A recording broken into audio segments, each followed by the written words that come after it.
வலைக்கும் வணக்கம். இன்றைய வகுப்பானது நமக்கு குடிவரவு குடியாகும் திணைக்களத்தின் அதிகாரம் பெற்ற உத்தியோகத்தர் பதவிக்கு ஆட்சேர்ப்பு செய்வதற்கான சிறந்த மற்றும் மட்டுப்படுத்தப்பட்ட போட்டித் எழுதவுள்ளவர்களுக்கானதாக காணப்படுகின்றது. இதில் முதலாவதாக எல்லாரையும் அன்மியூட் பண்ற மாதிரி, அதாவது மியூட் பண்ணி வச்சு கொண்டிருக்கிறேன். எது சரி டவுட் கேட்கணும்னு சொல்ற அந்த டைம்ல அன்மியூட் பண்ற மாதிரி வச்சுக்கொள்வேன். நான் சும்மா சிலவங்க மைக்கை மியூட் பண்றது அன்மியூட் பண்ணினீங்கன்னு சொன்னா ஏன்னு எல்லாருக்கும் டிஸ்டர்ப் ஆயிருக்கும். ஸோ அதனாலதான் இப்படி செய்து கொள்றோம். ஸோ இன்றைய வகுப்புல உங்களுக்கு பூரணமான தெளிவொன்று பெற்று இது செஞ்சு கொள்வீங்க. அந்த அடிப்படையில இன்றைய வகுப்பு நாங்க ரெண்டு பேரும் தான் எடுத்துக்கொள்ள போறோம். முதலாவதா சாகிர் சார், அதை அவரை பத்தி சொல்லணும்னு சொன்னா அவர் 7 பிட் முடிச்சிருக்கிறார். அதே மாதிரி மாஸ்டர் ஆஃப் ஐடி முடிச்சு போட்டு அதில் தற்போது ஆத்தோரைஸ்ட் ஆஃபீஸராக ஒர்க் பண்ணிட்டு இருக்கிறார். ஸோ இதே போல மற்றதாக நானும் செய்து கொள்வேன். எங்களை பத்தி இன்ட்ரடக்ஷன் உங்களுக்கு இவ்வளவு போதுங்கிறது தெரியும், ஏன்னா எங்களை பத்தி தெரிஞ்சிருக்கும். இதே வேளையில உங்களுக்கு முதலாவதாக என்ன சொல்ல போறோம்னு சொன்னா, இந்த இமிகிரேஷன் டிபார்ட்மெண்ட்ல இருக்கிற ஆத்தரைஸ்ட் ஆஃபீஸருங்கிற ஜொப்புண்டா என்ன, அதுல என்ன பெனிஃபிட் இருக்குது. ஸோ உண்மையாகவே நிறைய பேருக்கு இதுவரைக்கும் இப்படிங்கிற ஜொப்புங்கிறதே பெருசாக தெரியாது. அதுக்கு காரணம் நம்மகிட்ட போதனம், அதாவது பூரணமான ஒரு அவேர்னஸ் ஒன்று இல்லை அதுல. ஸோ அது சம்பந்தமாகவும் உங்களோட லாஸ்டா நடந்த பாடத்திட்டங்கள் சம்பந்தமாகவும் தற்போது உங்களுக்கு சாக்கிர் சார் சொல்லுவார். சார் சரிங்க சார்.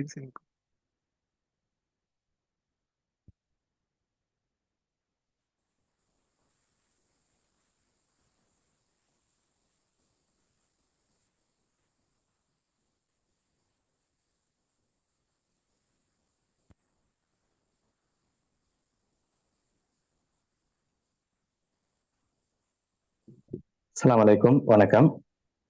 நான் பேசுறது கேக்குது எல்லாருக்கும்? ஆமாம் சார், கேட்குது. Okay okay.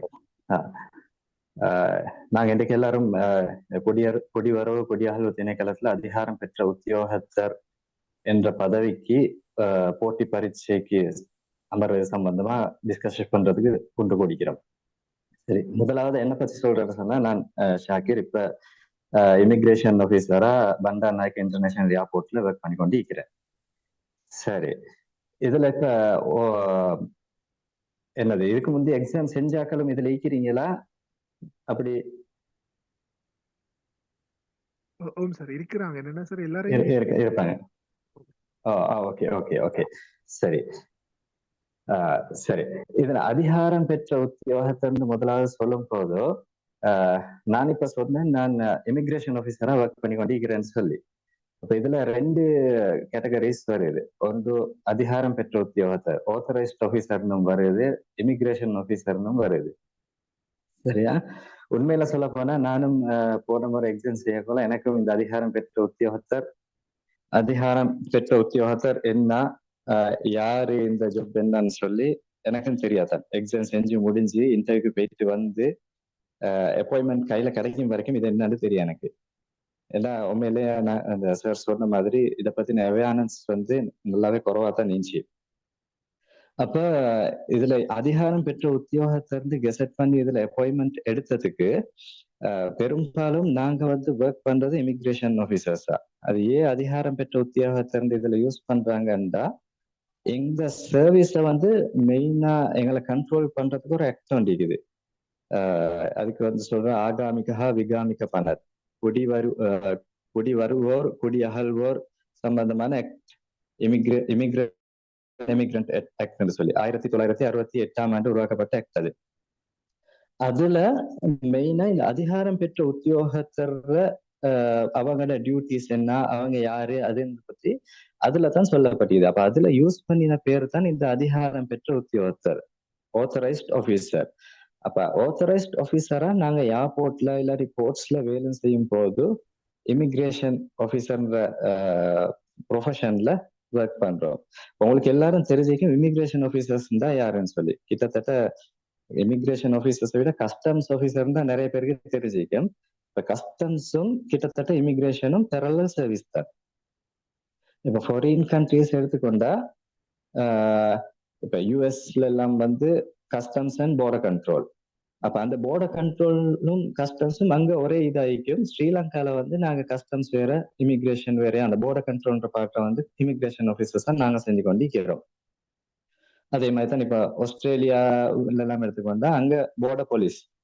அப்ப அந்த ஒவ்வொரு பார்ட்ல இருக்கிறது மெயினா எங்களோட டியூட்டி வந்து border கண்ட்ரோல். அப்ப நாங்க போர்ட்ஸ்ல, ஏர்போர்ட்ல இல்லாட்டி ஹார்பர்ல அப்படி ஒர்க் பண்ண போல நாங்க இமிகிரேஷன் ஆபீசர்ஸா ஒர்க் பண்றோம்.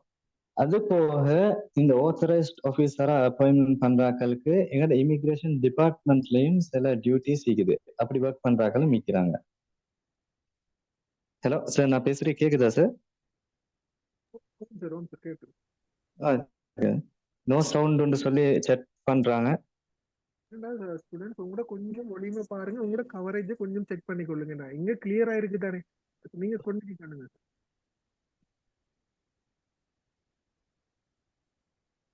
ஓகே, அப்ப இது சம்பந்தமா இந்த எங்களோட இமிகிரேஷன் டிபார்ட்மெண்ட்டுக்கும் ஒர்க் பண்ணக்கூடிய சில பிரான்சஸ் ஈக்குது. மெயினா ஈக்குது வந்து இந்த பிரெக்ன்னு சொல்லி ஒரு யூனிட் ஒன்று ஈக்குது. அடுத்தது இன்வெஸ்டிகேஷன் யூனிட் ஈக்குது.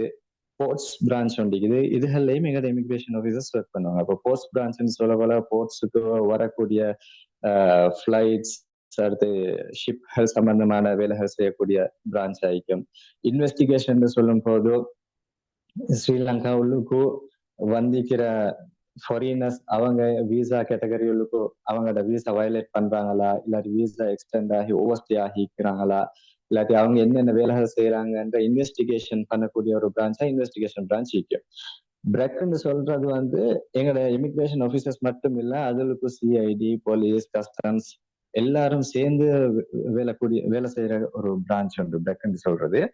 அது border அனாலிசிஸ் இதுன்னு சொல்லி, அதுல வந்து என்ன நடக்குன்னா ஒரு பேசஞ்சர் வர்றதுக்கு முன்னுக்கு அவரை பத்தி அனலைஸ் பண்ற ஒரு பிரான்ச்சா தான் அது வேலை செய்யும். அவங்களோட டிராவல் ஹிஸ்டரி, அவங்க எங்கெல்லாம் பேட்டிக்கிறாங்க, எப்படியாப்பட்ட ஆக்கள் வாராங்க, அவங்க என்ன சாமான் கொண்டாடுறாங்க, அப்ப இவங்க எப்படியாப்பட்ட ஆக்கள் அவங்க வாரத்துக்கு முன்னுக்கு அனலைஸ் பண்ற ஒரு பிரான்ச் தான் அந்த பிரெக் யூனிட் வேலை செய்யும். சரி, இதுதான் மெயினா எங்களுக்கு வருது. அப்ப நாங்க border கண்ட்ரோல்ல நாங்க என்ன வேலை செய்யறோம்னு சொன்னா, border கண்ட்ரோல் போல போற ஆக்கள் இங்க இருந்து ஃபாரினுக்கு போறவங்க ஐக்கியலும், இல்லாட்டி ஃபாரினர் ஸ்ரீலங்காக்கு வாரவங்க ஐக்கியலும், இவங்க 2 பேரும் எங்களை தாண்டி தான் போகணும், இல்லாட்டி வரணும். அப்ப அந்த இடத்துல நாங்க இங்க இருந்து போற ஆக்கள் எடுத்துக்கொண்டா நாங்க அவங்களோட பாஸ்போர்ட் மட்டும் இல்ல, அவங்களோட டாக்குமெண்ட்ஸ் உண்மையாவே ஜெனுவினாலா தான் போறாங்களா, இல்லாட்டி அவங்களோட ரீசன் எப்படி இருக்குது, அவங்க ஆள் கடத்தல் சம்பந்தப்பட்டிக்குதா இதுல, இல்லாட்டி இந்த ஹியூமன் ஸ்மக்லிங், மற்றது ஹியூமன் டிராபிகிங் சம்பந்தமா எதுலயாலும் இவங்க அகப்பட்டிக்கிறாங்களா, அப்படின்றது சம்பந்தமா டிபார்ச்சர்ல வச்சு நாங்க செக் பண்ணுவோம், ஆக்களை இன்வெஸ்டிகேட் பண்ணுவோம். அப்படி அது சம்பந்தமா டிபார்ச்சர்ல வேலை செய்வோம். அரைவல்ல நாங்க வேலை செய்யும் போது அந்த ஃபாரினர்ஸ் வாரது சம்பந்தமா ஃபாரினர்ஸ்ட விசா, அவங்களோட விசா ஒரிஜினல் ஆயிக்குதா, அல்லது அவங்களோட பாஸ்போர்ட் ஜெனுவின் ஆகிக்குதா, வார பேசஞ்சர் வந்து எங்களோட நாட்டுக்கு தேவையான ஆள் தானா, அவரை உள்ளுக்கு எடுக்கிறதா இல்லையா, இல்லாட்டி அவரை திருப்பி அனுப்புறதா, இது சம்பந்தமான இந்த border கண்ட்ரோலோட சம்பந்தமான மெயின் பார்ட் வந்து எங்கள்கிட்ட தான் நிற்கும். இப்ப நாங்க இங்க இமிகிரேஷன் ஆபீசரா ஒர்க் பண்றோம். எங்களுக்கு சீனியரா சீஃப் இமிகிரேஷன் ஆபீசர்ஸ் மாதிரி ஏர்போர்ட்ல வேலை செய்வாங்க. டிபார்ட்மெண்ட் எடுத்துக்கொண்டா அங்க சீஃப் இமிகிரேஷன் ஆபீசர்ஸ் மாதிரி வேலை செய்யற போறோம். எங்களோட இமிகிரேஷன் ஆபீசர்ஸ் அதுக்கு மேல controllers, assistant controllers, deputy controllers அவங்க வேலை செய்வாங்க. சரி, இதுல இந்த எக்ஸாம் எடுத்துக்கொண்டா இதுல ஓப்பன் லிமிடெட் 2 கேட்டகரியில எக்ஸாம் நடக்கும். ஓப்பன்ல வந்து கிட்டத்தட்ட இன்னும் ஒரு 60 பேர் இருக்கிறாங்களைக்கும், லிமிடெட்ல 40 பேர் இருக்கிறாங்களைக்கும், 2 பேருக்கும் கிட்டத்தட்ட ஒரே மாதிரி பேப்பர் தான் வருது. அதுல 1வது பேப்பர் ஐக்கியூம் ஜிகேயும் சேர்ந்த பேப்பர் ஐக்கியம். அதுல ஐக்கியூக்கும் பாதி கிட்டத்தட்ட 50-50 ரெண்டும் ஈக்குவலா வரும். ஐக்கியூ பெரும்பாலும் அந்த தர்க்கிக்கிற டேலண்ட் இருக்குதா, கணிதம், அது எல்லாம் சேர்ந்து வரும். ஜெனரல் நாலேஜ், தற்கால போக்கு, கிட்டத்துல நடந்த இன்சிடென்ட்ஸ் பத்தி கொஞ்சம் அப்டேட் ஆயிருந்தா அந்த பேப்பர் செய்ய வைக்கும். 2வது பேப்பர் வந்து இங்கிலீஷ், ஜெனரல் இங்கிலீஷ் பேப்பர் வந்து இங்கிலீஷ்ல வந்து எங்களுக்கு அந்த கிராமர், அடுத்தது சுருக்கு எழுதி கொள்ளலுமா, எங்களுக்கு ஒரு விஷயத்தை விளங்கக்கூடிய தன்மைகள் இருக்குதா, கிட்டத்தட்ட A-level இங்கிலீஷ், அதை விட கொஞ்சம் அட்வான்ஸ் லெவல்ல எங்களுக்கு யோசிக்கலும். அது மாதிரி தான் அந்த பேப்பர் ஈக்கும். 3வது பேப்பர் எடுத்துக்கொண்டா ஐடி பேப்பர் வந்து வரும். ஐடி பேப்பர்ல நான் கெசட்ல நீங்க பாத்திருப்பீங்க, அதுல போட்டிக்கிறாங்க எங்களோட பேசிக் ஐடி நாலேஜ், அதுல Word, Excel, internet and email, இது சம்பந்தமான கொஸ்டின்ஸ் தான் அதுல வரப்போகுது. அது ஒரு ஹவரான பேப்பர், மற்ற ரெண்டும் 2 ஹவர் பேப்பர், இது ஒரு ஹவர் பேப்பர். இந்த கிளாஸ்ல இன்ஷால்லா நான் ஐடி தான் செய்வேன் இன்ஷால்லா. அப்ப அதுல எங்களோட பிளான் எப்படின்னு சொன்னா, ஒரு கிளாஸ் எடுத்துக்கொள்வோம் நாங்க எங்களோட பேசிக் ஐடி நாலேஜ ஷேர் பண்ணி கொள்றதுக்கும், அடுத்த ஒரு கிளாஸ் வந்து வேர்ட் சம்பந்தமான ஒர்க்கள் செய்யறதுக்கும், அது ஒரு ப்ராக்டிக்கலா செய்யறதும், அதுக்கு பிறகு எக்ஸல் சம்பந்தமானது ஒரு கிளாஸும், இன்டர்நெட் இமெயில் சம்பந்தமா இன்னொரு கிளாஸ்லயும் செய்வோம். அதுக்கு பிறகு நாங்க கண்டினியூஸா இந்த எக்ஸாம் நடக்கும் வரைக்கும் பேப்பர்ஸ் செய்வோம். எங்களோட பேப்பர்ஸ் போல எங்களுக்கு இதுல பாஸ் பேப்பர் எடுத்துக்கொள்ள கஷ்டம். ஏன்னா பாஸ் பேப்பர் வந்து என்னோட எக்ஸாமினேஷன் டிபார்ட்மெண்டால அவுட் பண்ணியும் இல்ல, இமிகிரேஷன் டிபார்ட்மெண்டால அவுட் பண்ணியும் இல்ல. சரியா? அப்ப எனக்கு தெரிஞ்ச அளவுக்கு நான் இப்ப இந்த எக்ஸாம் சிட் பண்ணின எக்ஸ்பீரியன்ஸ் வச்சு எனக்கு சொல்லலாம். இப்ப இந்த கவர்மெண்ட் சர்வீஸ் ஈக்கிறார்களுக்கு தெரியும், தடை சான்றல் பரீட்சைகள் நடக்கும். தடை சான்றல் பரீட்சைகள்ல வந்து ஐடி பேப்பர்ஸ் ஒன்று இருக்குது. அதுல வர சில ஸ்டாண்டர்ட் இல்லாட்டி அதை விட கொஞ்சம் கூடிய ஸ்டாண்டர்ட்ல இந்த ஐடி பேப்பர் வந்து கிட்டத்தட்ட ஈக்கும். அப்ப அதுகளை செலக்ட் பண்ணி எடுத்து இன்ஷால்லா நாங்க தொடர்ந்து பேப்பர்ஸ் செய்வோம். அப்ப அதுல ஆல்மோஸ்ட் எங்களோட சிலபஸ் கவர் ஆகும். அந்த பிளான்ல தான் இந்த கிளாஸ் நடக்கும். சரி சார், வேற நம்மாச்சு தெரிஞ்சுக்கொள்ளணுமா என்னோட டியூட்டி சம்பந்தமா? ஸ்டூடெண்ட், நீங்க உங்களுக்கு வேற எங்களோட டியூட்டி அல்லது இது சம்பந்தமா எது சரி சந்தேகங்கள் இருந்தா கேட்டுக்கொள்ளுங்க. நான் எல்லாரையும் அன்மியூட் பண்ணி கொள்றேன்.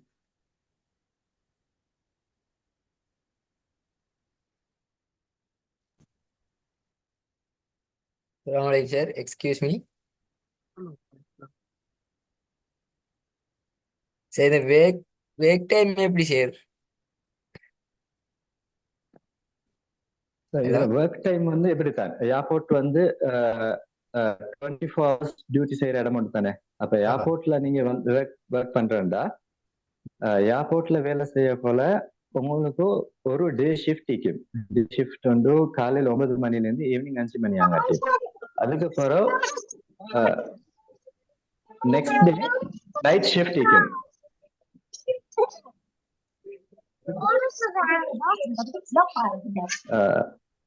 நீங்க பேசலன்னு சொன்னா மைக் மியூட் பண்ணிக்கோங்க. ஓ நாயில சார், வேற யார் மைக் வேலை செய்யுது? தயவு செய்து ஆஃப் பண்ணுங்க. ஓகே சார், கண்டினியூ பண்ணுங்க.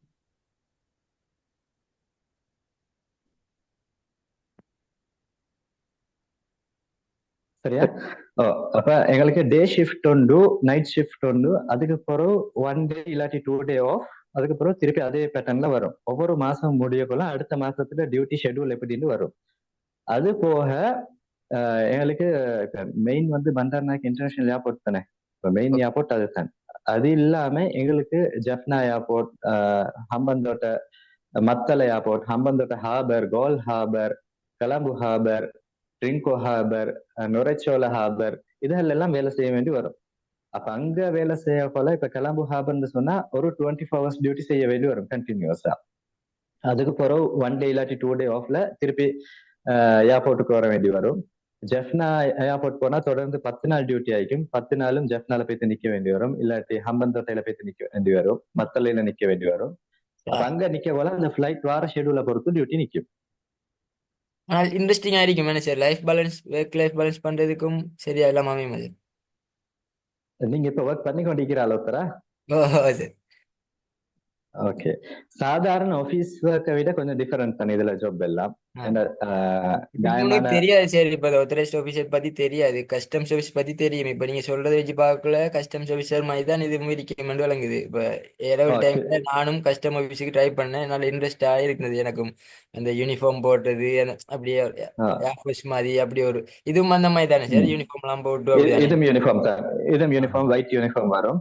எங்களுக்கான ஆப்பர்ச்சுனிட்டிஸ் என்ன மாதிரி சார்? இப்ப சிங்கள மீடியத்துல போடுறது நல்லமா, இங்கிலீஷ் மீடியம் போடுறது நல்லமா, தமிழ் மீடியம்? இல்ல அப்படி மீடியம் வைஸ் இதுல பிரிக்கிறல்ல. 100க்கு 10 வீதம் கேர்ள்ஸ் எடுப்பாங்க, 90 வீதம் பாய்ஸ் எடுப்பாங்க. மீடியம் வைஸ் இதுல எந்த பிரச்சனையும் இல்லை. உங்களுக்கு எது வசதியோ அந்த மீடியத்துல போடுங்க. Okay, thank you sir.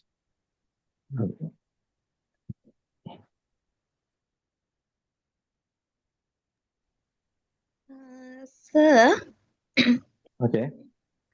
சார் இந்த லேடிஸுக்கு என்ன மாதிரி சார் ட்ரெஸ் கோட் இப்ப? லேடிஸுக்கு வந்து இது என்ன சொல்ற, ட்ரௌசரும் அந்த என்ன கோட்டுன்னு சொல்றேன், அது போலீஸ் யூனிஃபார்ம் கண்டிக்கிறீங்களா? போலீஸ் யூனிஃபார்ம்ல ஸ்கர்ட் இல்ல பாட்டம் வந்த மாதிரி.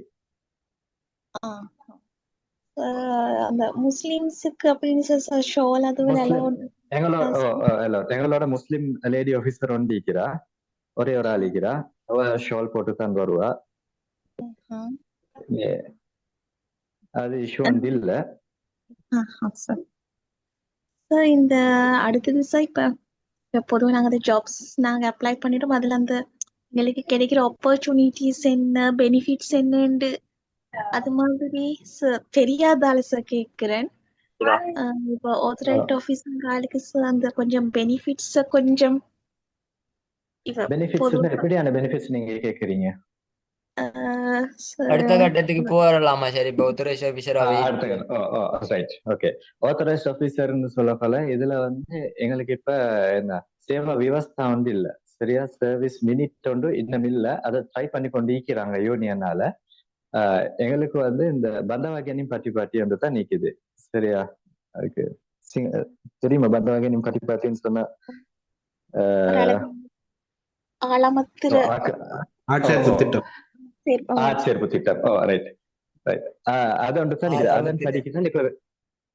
அதன் படித்தான் இப்ப எங்களை அப்பாயின்மெண்ட் எல்லாம் நடந்து கொண்டு இருக்குது. அப்போ ஆத்தரைஸ்ட் ஆபீசரா வந்த ஒருத்தர் வந்து அதன்படிக்கு 15 வருஷத்துல சீஃப் இமிகிரேஷன் ஆபீசரா வருவாரு, சரியா?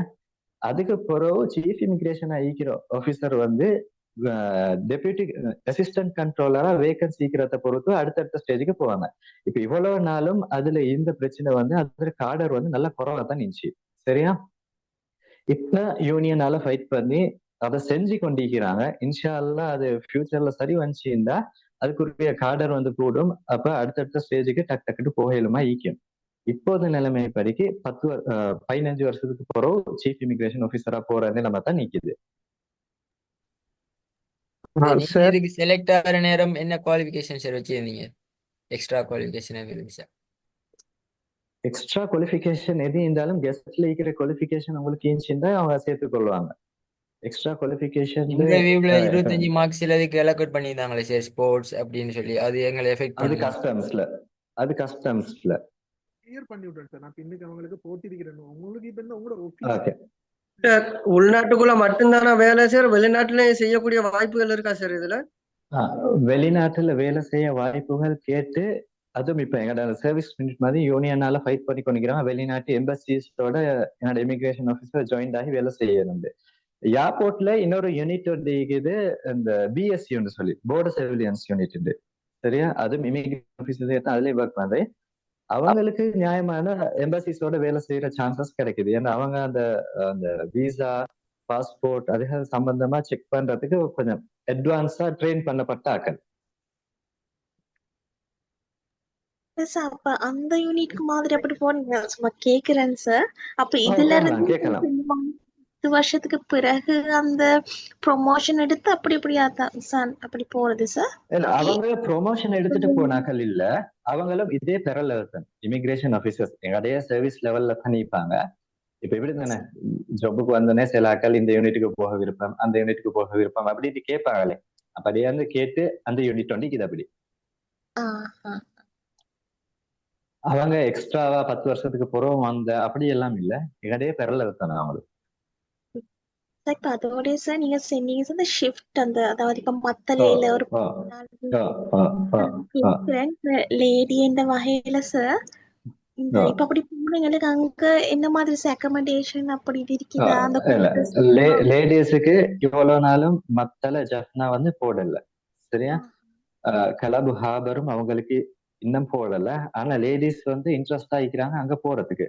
அங்க போனா எங்களுக்கு அல்ஹம்துலில்லாஹ் போற எல்லா இடத்துலயும் எல்லா போர்ட்ஸ்லயும் மாதிரி நல்ல வசதியா ரெஸ்ட் இருக்குது, ரெஸ்ட் ரூம்ஸ் இருக்குது, எங்களுக்கு ஆக்கி தீட்டு கொள்ளையிலும் எல்லா வசதியும் இருக்குது.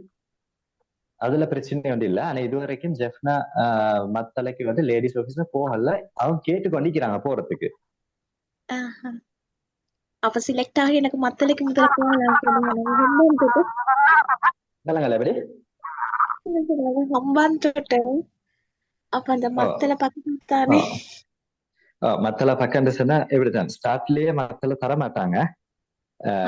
ஏன்னு சொன்னா மத்தள எல்லாம் வந்து இப்ப பெரிய டியூட்டி இல்ல தானே, அந்த ஒரு சீசனுக்கு ஃபிளைட் வரும் பெருசா இல்லையே. அப்ப அந்த சீசனுக்கு இல்ல. மட்டும் இப்ப அங்க பெர்மனண்டா ஈக்கிறாக்கள் கொஞ்சம் பேர் பெர்மனண்டா ஈக்கிறாங்க மத்தள ஏர்போர்ட்ல. இப்ப அவங்க ஒரு 5 வருஷம் சர்வீஸ்ல ஈக்கிறாக்கள், அவங்க கேட்டு அங்க ஈக்கிறாங்க. அது போக சீசன் வரும்போது இங்க இருந்து 3 பேர் 4 பேர் ஒரு 10 நாளைக்கு மாறி மாறி போவாங்க. அப்ப அந்த கொஞ்ச நாளைக்கு எப்படியும் இங்கதான் வேலை செய்ய வேணும், வேலையை படிக்கவும் வேணுமே. சும்மா போயிட்டு ஒரு இடத்துல நிக்கிறதுல அர்த்தம் இல்லையே.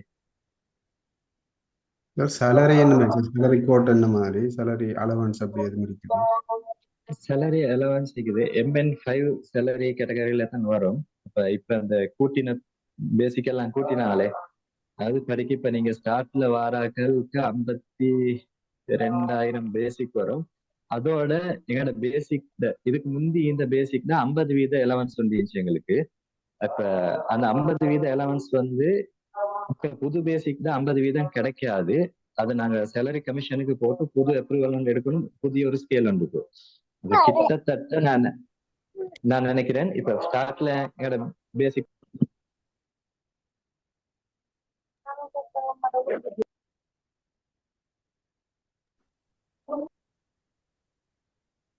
Hello sir. ஹலோ சார், இந்த எக்ஸாம் பாஸ் பண்ணது பிறகு இந்த இன்டர்வியூ ப்ராசஸ் எந்த மாதிரி இருக்கும், அதை பத்தி கொஞ்சம் சொல்லுங்க. இன்டர்வியூ வந்து இதுல அவங்களோட குவாலிஃபிகேஷன் செக் பண்ற இன்டர்வியூ மட்டும் தான் இதுல இருக்குது. இன்டர்வியூக்கு மார்க்ஸ் இல்ல. நீங்க வந்து இப்ப 60 வேகன்சினா 60 பேருக்கு வந்து இங்க இருந்தா அவங்களுக்கு இந்த ஜாப் கிடைக்கும் இன்ஷால்லா கட்டாயம். சரியா? அதுல அந்த ஒரே ஒரு கண்டிஷன் போட்டிக்குது, உயரம் அகலம் கேட்டிக்குது.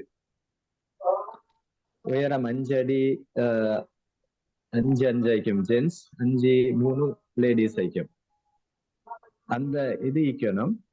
மற்றபடிக்கு வந்து இதுல வேற ஒரு குவாலிஃபிகேஷன் செக் பண்றதுல இன்டர்வியூ.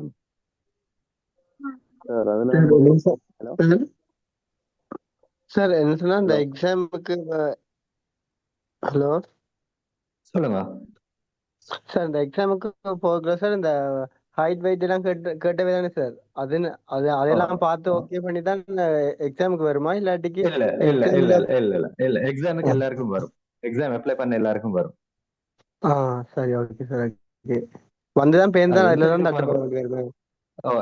நீங்க அதுக்கப்புறம் எக்ஸாம்ல செலக்ட் ஆகி இன்டர்வியூக்கு போனீங்கன்னா இன்டர்வியூல அதை பார்ப்பாங்க. 100க்கு இப்ப 40 பேர் எடுக்கிறேன்னா 150% வந்து இன்டர்வியூ கால் பண்ணுவாங்க பாஸ் ஆகியிருந்தா. எக்ஸாம் பாஸ் ஆகிற வீதம் இதுல நல்லா குறவு. இந்த எக்ஸாம்ல எக்ஸாம் பேப்பர் லேசித்தான், ஆனா பாஸ் ஆகிற வீதம் நல்லா குறவு. அது எப்படி சார் பாஸ் ஆகிற வீதம் குறையுது? விளங்கல. பாஸ் ஆகிற வீதம் குறைவுனா எப்படி சார்? இப்போ ஜெனரல் நாலேஜ் அந்த ஏதாச்சும் பெர்டிகுலரான பேப்பர்ல மிஸ் ஆகுறாங்களா? ஒவ்வொரு பேப்பர்ல மிஸ் ஆகினாக்கள் ஈக்கிறாங்க. சிலர்கள் இங்கிலீஷ்ல, சிலர்கள் கம்ப்யூட்டர், சிலர்கள் ஜெனரல். Minimum 40 marks. 40 சார் அந்த லிமிட்டடும் ஓபன் வந்து தனித்தனி தான் எடுக்கிறாங்க. 68 45 வேற வேற தான் எடுப்பாங்க. சார் இதுல வந்து குவாலிஃபிகேஷன் கேட்டுக்கிட்டாங்க சார். விலங்கல எப்படி இதுல குவாலிஃபிகேஷன் கேட்டுக்கிறாங்க. பாலிடிக்ஸ்லயா? குவாலிஃபிகேஷன்ல வந்து கோர்ட் கேஸ் சம்பந்தமா ஒரு விஷயம் சொல்ல போறீங்களா? நீங்க பேசுறது எனக்கு சரியா கேக்குது இல்ல.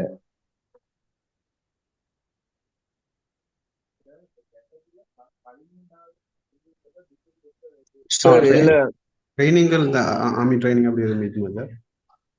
ஆர்மி ட்ரைனிங் சொன்னா எங்களுக்கு வந்து ட்ரைனிங் ஒன்று நடந்துச்சு கழுத்துற போலீஸ் ஸ்கூல்ல. 3 கிழமை அங்கே இருந்தோம். 2 கிழமை NIE ட்ரைனிங் ஒன்று நடந்துச்சு. சும்மா அந்த பேசிக் இதுகள் தான் இமிகிரேஷன் டிபார்ட்மெண்ட்டை பத்தி அதோட பேக்ரவுண்டை பத்தி கொஞ்சம் ட்ரைனிங் இருக்கும். அப்புறம் போலீஸ் ஸ்கூல்ல வச்சு நடந்த இதுகள்ல வந்து எங்களுக்கு தேவையான ஆக்ட்கள் யார் யாரோட வேலை செய்ய போறோம், இப்ப பியூரோ சம்பந்தமான வேலைகள், பியூரோல என்ன நடக்குது, சிஐடியால வந்து செய்வாங்க, போலீஸால வந்து செய்வாங்க. ஏன்னா எல்லாரும் சம்பந்தப்படும், இமிகிரேஷன் வர போல எல்லா டிபார்ட்மெண்ட்டோட எங்களுக்கு சம்பந்தப்பட வேண்டி வரும். அப்ப அவங்களோட எந்தெந்த கேட்டகரி எங்களோட மேட்ச் ஆகுது அப்படின்றது சம்பந்தமா ட்ரைனிங் ஒன்று நடந்துச்சு கலத்துற போலீஸ்ல.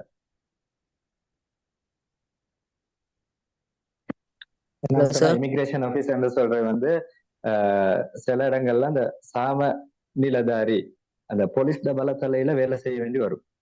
அப்ப எங்களுக்கு அந்த பீனல் கோட் பத்தியும் தெரிஞ்சுக்கணும், இமிகிரேஷன் ஆக்ட் பத்தியும் தெரிஞ்சுக்கணும், சிட்டிசன்ஷிப் ஆக்ட் பத்தியும் தெரிஞ்சுக்கணும். ஒர்க் பண்ண போல கொஞ்சம் கொஞ்சமா படிச்சு படும்.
செக் பண்ணி கொள்ளுங்க. நான் பேசுறது கிளியரா?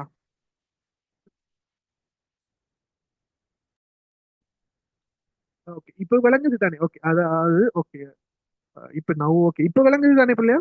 இப்ப கிளியரா? ஓகே, சாரியா, அன்மியூட் பண்ணினதுதான் எனக்கு தெரியல, சவுண்டில். அதாவது பிள்ளையால் இப்ப உங்களுக்கு இந்த ஆத்தோரைஸ் ஆபீசருக்கு 2 இதுக்கு கால் பண்ணிருக்கிறாங்க. அதாவது 2 பேருக்கு, அதாவது ஓப்பனுக்கும் கால் பண்ணிக்காங்க, லிமிட்டெடுக்கும் கால் பண்ணிக்காங்க, அதாவது மட்டுப்படுத்தப்பட்டதுக்கும் கால் பண்ணிக்காங்க, சிறந்ததுக்கும் கால் பண்ணிருக்காங்க. ஸோ உங்களோட குவாலிஃபிகேஷன் எதுக்கு பொருந்துதோ நீங்க அது கூட அப்ளை பண்ணலாம். இதுல மட்டுப்படுத்தப்பட்ட, அதாவது லிமிட்டெடுக்கு அவங்க கேட்டிருக்கிற பேசிக் ரிக்குவயர்மெண்ட் 2 வகையான இதை போட்டிருக்கிறாங்க உங்களோட கெசெட்ல. ஒண்ணுல வந்துட்டு ஓலெவல் இதோட இருக்கிறவங்க, அதாவது ஓலெவல்ல குறைஞ்சது 6 எஸ் இருக்கணும், 6 பாடம் பாஸ் ஆகிருக்கணும், எஸ் இல்ல பாஸ் ஆகி இருக்கணும். எத்தனை 6க்கு மேல எத்தனை பாடம் பாஸ் ஆகி இருந்தாலும் பிரச்சனை இல்லை. இதே இதுல உங்களோட ரிசல்ட்ஸ்ல வந்துட்டு நீங்க குறைஞ்சது 4 சி இருக்கணும் இந்த பாஸ் ஆனதுல. இந்த 4 சிக்குள்ள கணிதம், அதாவது மெத்ஸ், தமிழ், இங்கிலீஷ் 3 பாடமும் உள்ளடங்கி இருக்கணும். இதுல சி இருக்கணும்ங்கிறத சொல்லியிருக்காங்க. இதுக்கு மேலதிகமாக ஏ லெவல்ல ஒரு பாடம் பாஸ் ஆயிருக்கணும். அதோட 10 வருடத்திற்கு குறையாத, ப்ளீஸ் இன்க்ரீஸ் யுவர் வால்யூம், கொஞ்சம் செக் பண்ணிக்கொள்ளுங்க உங்களுடைய. ஓகே, அடுத்தது 10 வருடத்துக்கு குறையாத சேவிஸ் இருக்கணும். உங்களோட salary ஸ்கேல் வந்துட்டு MN1க்கு குறையாததாக இருக்கணும். இதே வேளையில பென்ஷனபிள் ஜாப்ல இருந்து கொள்ளணும். இருக்கிறவங்க தான், அதாவது நிரந்தரமாக பதவி கொண்டு சேர்க்கக்கூடியதும் பென்ஷனபிள்ல இருக்கிறவங்க தான் இந்த ஜாப்புக்கு அப்ளை பண்ணலாம். அப்படி இல்லைன்னு சொன்னா இந்த குவாலிஃபிகேஷன் இல்லாதவங்களோ அல்லது அப்படி இருந்தும் வேற இதுன்னு சொன்னா இன்னொரு இதுவும் போட்டிக்காங்க, லிமிடெட் கூட அப்ளை பண்றதுக்கு டிகிரி இருக்கணும். அதாவது அரசு பல்கலைக்கழகத்துல அல்லது அரசு பல்கலைக்கழக யுஜிசியால பல்கலைக்கழக மானியங்கள் ஆணைக்குழுவால அங்கீகரிக்கப்பட்ட பட்டம் அல்லது யூஜிசி ரிகக்னைஸ் யூனிவர்சிட்டியில டிகிரி ரெண்டுல எதுல இருந்தாலும் அதோட 5 வருஷத்துக்கும் குறையாத மேற்பட்ட சேவிஸ் இருக்கணும். அந்த சேவிஸ் வந்துட்டு MN1 salary ஸ்கேலோட குறைவாக இருக்கக்கூடாது. அதாவது PL1 மற்ற இதுகள் இருக்கக்கூடாதுங்கிற சொல்றான். இதே இதுல பென்ஷனபிள் ஜாப்பாகவும் இருக்கணுங்கிற சொல்லலாம். இப்படி இருக்கிறவங்க லிமிடெட் கூட அப்ளை பண்ணலாம். ஸோ இப்படி இல்லாதவங்க, அதாவது பெரும்பான்மையானவங்க அப்ளை பண்ணுவாங்க எது கூடான்னு சொன்னா திறந்த இவங்களுக்கு அதாவது ஓப்பன்ல போடுறது. ஸோ இதுல என்ன ரிக்குவயர்மெண்ட் சொல்லி சொன்னா பேசிக்கானது டிகிரி, அதோட ஓ லெவல்ல இங்கிலீஷ்ல சி இருக்கணும். இது ரெண்டு இருக்கு. இதே டைம்ல இதுல என்னன்னு சொன்னா நிறைய பேருக்கு ஒரு சந்தேகம் வரும். டிகிரியோட எஃபெக்டிவ் டேட் சிலவங்களுக்கு ரிசல்ட்ஸ் வந்திருக்கும், ரிசல்ட்ஸ் வராம இருக்கும். பட் என்னன்னு சொன்னா உங்களுக்கு க்ளோசிங் டேட் 5ஆம் மாசம் 5ஆம் தேதி. ஸோ இதுக்கு முதல் உங்களுக்கு எஃபெக்டிவ் டேட் இருந்தாலும் ஓகே, அல்லது இதுக்கு முதல் நீங்க ஓ லெவல் ரிசல்ட்ஸ்ல சி எடுத்து வச்சாலும் சரி. ஸோ சிலவங்க என்ன செஞ்சுப்பாங்க, யூனிவர்சிட்டி டிகிரி முடிச்சதுக்கு போறவும் ஓ லெவல்ல சி எடுத்துப்பாங்க. அதெல்லாம் ஒரு இஷ்யூ இல்லை. பட் 5ஆம் மாசம் 5ஆம் தேதிக்கு முதல் அவங்க சொன்ன அந்த பேசிக்கான குவாலிஃபிகேஷன் இருந்தா உங்களுக்கு போதும். கிளியரா? இந்த பேசிக் அதாவது திறந்த இதுல இருக்கிறவங்களுக்கு தேவைன்னு சொல்ற இது கிளியரா? ஓகே. அப்ப இதுக்கு மேலதிகமாக அடுத்த விடயம் திறந்ததுல அப்ளை பண்றவங்க மெயினாக உங்களோட வயசை பார்த்து கொள்ளணும். 21 வயசுக்கு மேல இருக்கணும். அதே போல 35 வயசுக்கு மேற்படாமல் இருக்கணும். 5ஆம் மாசம் 5ஆம் தேதி. சரியா? இதுல நீங்க உங்களோட வயசு 35 மேற்படாம இருந்து கொள்ளணும். 35 மேற்பட்டாக்கள் நீங்க அப்படி அப்ளை பண்றேன்னு சொன்னா நீங்க இங்கிலீஷு கூட சாரி லிமிடெட் கூட அப்ளை பண்ண வேண்டி வரும். சரி, இங்கிலீஷ் செகண்ட் சிட்டிங்ல இருக்குது. அது இங்கிலீஷ்ல ஃபர்ஸ்ட் அட்டம்ப்டா செகண்ட் அட்டம்ப்டாங்கிறது கன்சிடர் இல்ல மகள். நீங்க இங்கிலீஷ்ல சி இருந்தா சரி ஓ லெவல்ல அதுதான் தேவை. அடுத்த டிகிரி சர்டிபிகேட் டிரான்ஸ்கிரிப்ட் என்னண்டா டிரான்ஸ்கிரிப்ட் இப்ப தேவையில்லை. அப்ளிகேஷன் போடும்போது உங்களோட டிரான்ஸ்கிரிப்ட் அனுப்புங்கன்னு சொல்லி சொல்றது இல்லை. எப்ப தேவைப்படும் சொன்னா நீங்க எக்ஸாம் பாஸ் ஆகி இன்டர்வியூக்கு போகும்போது உங்களுக்கு லெட்டர் அனுப்புவாங்க. அந்த டைம்ல தான் நீங்க டிரான்ஸ்கிரிப்ட் எடுத்துக்கொள்ளணும். ஸோ அது எப்படியும் ஒரு 4-5 மாசம்னு சொன்னா நீங்க இப்ப எக்ஸாம் சிட் பண்ணிருந்தீங்கன்னா அதுக்கு முதல்ல உங்களோட யூனிவர்சிட்டி ரிசல்ட்ஸ் வரும் தானே. ஸோ அதனால அதை பத்தி இது செஞ்சு கொள்ள வேணாம், நீங்க அப்ளை பண்ணலாம். ஓகே, கிளியரா? அப்ப கொஞ்சம் வேகமாக போறேன், பின்னுக்கும் விடயங்கள் பார்க்கணுங்கிறதால. உங்களுக்கு டிகிரி சர்டிபிகேட் ஓகே. வேற எது சரி சந்தேகம் இருந்தா கேளுங்க. ஓகே. இதே வேளையில அடுத்த விடயம் என்னன்னு சொல்லி சொன்னா உங்களுக்கு வந்துட்டு இந்த ஏன்னா நீங்க ஏர்லியா கேட்ட மாதிரி உயரத்தை பார்த்து கொள்வாங்க. இந்த உயரத்துக்கு குறைவாக இருக்கீங்கன்னு சொன்னால் நீங்க சில நேரம் அங்க நம்ம ஈஸியில அந்த எந்த கதையும் இல்லை. ஸோ நீங்க இதுக்கு மேலே இருக்கீங்களா அப்ளை பண்ணிக்கொள்ளுங்க. கட்டாயம் உங்களோட இன்டர்வியூல இதை செக் பண்ணுவாங்க, மென்ஷன் பண்ணி இருக்காங்க. ஸோ ஆண்களுக்கு 5.4 இன்ச்சு, பெண்களுக்கு 5.2 இன்ச்சு.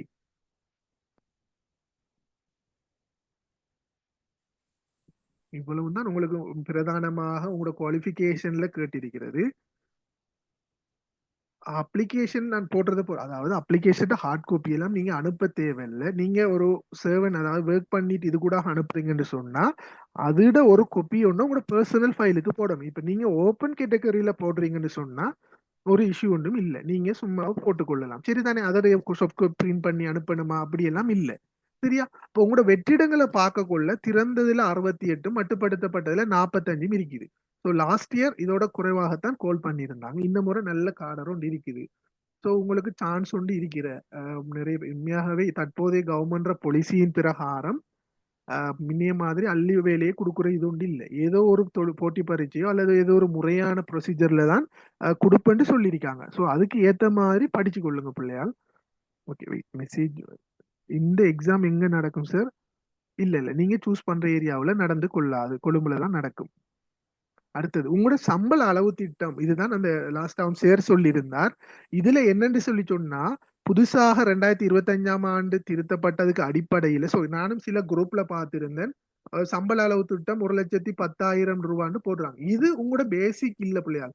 அவங்க என்னன்னு சொன்னா உங்களோட இந்த சலரியிட மொத்த கூட்டுத்தொகையே போடுறாங்க. அதாவது இது எப்பொழுது கிடைக்கும்னு சொன்னா உங்களுக்கு இது salary வந்துட்டு எப்படி இருக்கும்னு சொன்னா பிள்ளையால் இப்படித்தான் ஒரு எக்ஸாமுக்கு கோல் பண்ணும்போது போடுவாங்க. நீங்க மத்த எக்ஸாமுக்கு இருந்தாலும் வேற எதுலையும் பார்த்து கொள்ளுங்க.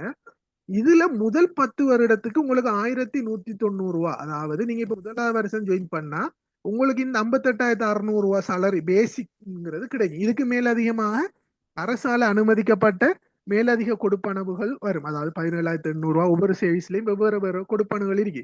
அதுவும் எடிஷனலாக கிடைக்கும். இப்ப ஒரு வருடம் முடிஞ்சதுக்கு பிறகு என்ன செய்யும், உங்களுக்கு இந்த 58,660 ரூபா எடுத்த இடத்துல 1,190 ரூபா கூடுதலாக கிடைக்கும். அப்ப கிட்டத்தட்ட 60,000 சொச்ச ரூபா உண்டு வந்துட்டேனே போகுது உங்களுக்கு அன்னளவாக வரப்போகுது.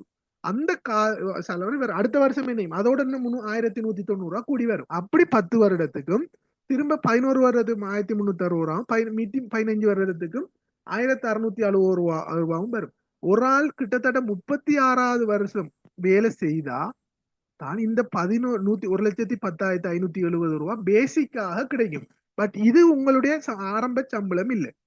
அப்ப உங்களுக்கு ஆரம்ப சம்பளமா என்ன செய்யும், இந்த 58,660 ரூபா. இதுக்கு மேல அதிகமா சார் என்ன இந்த 50% ஏர்லியா கொடுத்துருக்கீங்க. அப்ப இதுல 27,000 ரூபா மேலதிகமாக இருக்கிற ஏனைய கொடுப்பனவுகள் அதோட அந்த 17,800 ரூபாய் எடுத்து அன்னளவாக 1,00,000 ரூபாய்க்கு மேல உங்களுக்கு வரலாம். சரிதானே? சோ பட் இதுல போடுறாங்கன்னு சொல்லி இது செய்யக்கூடாது. இது என்ன இறுதியாக வரக்கூடிய சம்பள அளவு திட்டம் தான் இது. சார் நஷ்டம் இல்லையா சார்? கவர்மெண்ட்க்கு 1,160 ரூபாய் என்னண்டா மகன், ஒரு வருடத்துக்கு 1,190 ரூபாங்கிறது பெரிய அமௌண்ட். ஏண்டா உங்களுக்கு ஒவ்வொரு மாசமுமே வரப்போகுதே அது சிறிய அமௌண்ட்ங்கிறது நம்ம இது செய்யக்கூடாது. இப்ப மத்த ஜாப் பூல்ல நீங்க பாத்தீங்கன்னு சொன்னா 600 ரூபா 500 ரூபான்னு தான் கூடும் ஒரு வருடத்துக்கு. அப்ப உங்களோட பேசிக்கே 58,000 இதுல வரக்குள்ள இது பாருங்க. இதே இதுல வந்துட்டு இப்ப 2025 58,660 ரூபான்னு சொன்னாலும் இந்த பூரணமான பேசிக் இல்லையே தற்போது. இது 2027 58,660 ரூபா கிடைக்கும். அந்த இது இருக்குதுமா. சரியா? Okay okay. நீங்க என்னடா மத்த ஜாப்ல பாத்தீங்கன்னு சொன்னாமா அந்த உண்மையாவே இது என்ன தெரியாது தானே நமக்கு. அப்ப உங்களுக்கு அன்னளவா 1,00,000 ரூபாய்க்கு மேல salary கிடைக்கும். ஆனா நல்ல போஸ்ட் உண்டு. என்ன எல்லாருக்குமே தெரிஞ்சு கஸ்டம்ஸ் எல்லாருக்கும் தெரியும். என்னது salary அதே மாதிரியான ஒரு ஜாப் தானே சார். உங்களுக்கு ஆரம்பத்திலே இந்த ஜாப்ல பெனிஃபிட் எல்லாத்தையும் சொல்லி இருந்தார். இதுல நீங்க போனா இன்னும் நிறைய பெனிஃபிட்கள் இருக்குது. லிமிடெட் ஏஜ் எவ்வளவு? லிமிடெடுக்கு ஏஜ் சொல்லலாமா? எக்ஸாம் ஃபீஸ் வந்துட்டு நீங்க எக்ஸாமினேஷன் வெப்சைட்ல நான் உங்களுக்கு எப்படி போடுறேங்கிறது சம்பந்தமாக சொல்றேன். அந்த டைம்ல நீங்க அதை கேட்டுக்கொள்ளுங்க. ஓகே. இந்த salary உங்களோட இது கிளியர் தானே? இது இந்த போட்டிருக்காங்க எடிஷனலாக இருக்கிறார் நிலவா 1,00,000 ரூபாய்க்கு மேல கிடைச்சு கொள்ளும். நார்மலாவே உங்களுக்கு தெரியும் அரசுடைய தற்போதைய நிலைமறையில மோட்டிவேட் பண்ணுங்க சார். ஓ கட்டாயமாக இதை மோட்டிவேட் பண்ணுங்க. என்று சொன்னா 2020 1 அப்பாயின்மெண்ட் 5 இயர்ஸ் கம்ப்ளீட்டா சார்? எதை கேட்குறீங்கன்னு எனக்கு விளங்கலாமா? கடைசியா இருந்து சம்பளம் எந்த இயர் கிடைக்கும் சார்? இறுதி சம்பளம் நீங்க அதாவது 10, 11, 21 வருஷம் 36 வருஷம் வேலை செய்யும் போதுதான் பொதுவாகவே salary. அதாவது உங்களுக்கு ஒன்று தெரிஞ்சுக்கணும் பிள்ளையால், salary ஸ்கேல்ல வந்துட்டு MN1 அதாவது PL1 PL2ங்கிற மாதிரி பிரைமரி லேபர் ஸ்கேல் சொல்லி போட்டு ஒரு கேட்டகரி இருக்கும். அதுக்கப்புறம் MN1ல இருந்து MN7 வரை இருக்குது. MN1ங்கிறது நார்மல், MN2 தான் MSO MA எக்ஸாம்பிள்னு சொல்லுவீங்க அவங்களுக்கு. இப்ப நீங்க டிஓவாக ஒரு கிராஜுவேட் அப்பாயின்மெண்ட்டுக்கு போனீங்கன்னு சொன்னா உங்களுக்கு கிடைக்க போறது MN4 salary scale. சரியா? அப்ப MN4ங்கிறது தான் வரப்போகுது. இப்ப சர்வீஸ் கிரேட்டுக்கு வந்து SL1ல போகும். இவங்களுக்கு இது அடுத்தது. இப்ப இந்த அதாவது அரசு உத்தியோகத்தர்கள்ல கீழ்மட்டம் உதவி சீராக்கள் மேலுக்கிண்டி இருக்கு. இதுல ஸ்டாஃப் கிரேட் ஆபீசர் என்று சொல்றவங்க தான் இந்த MN5ல இருக்கிறவங்க. அப்ப எல்லாரும் இல்ல.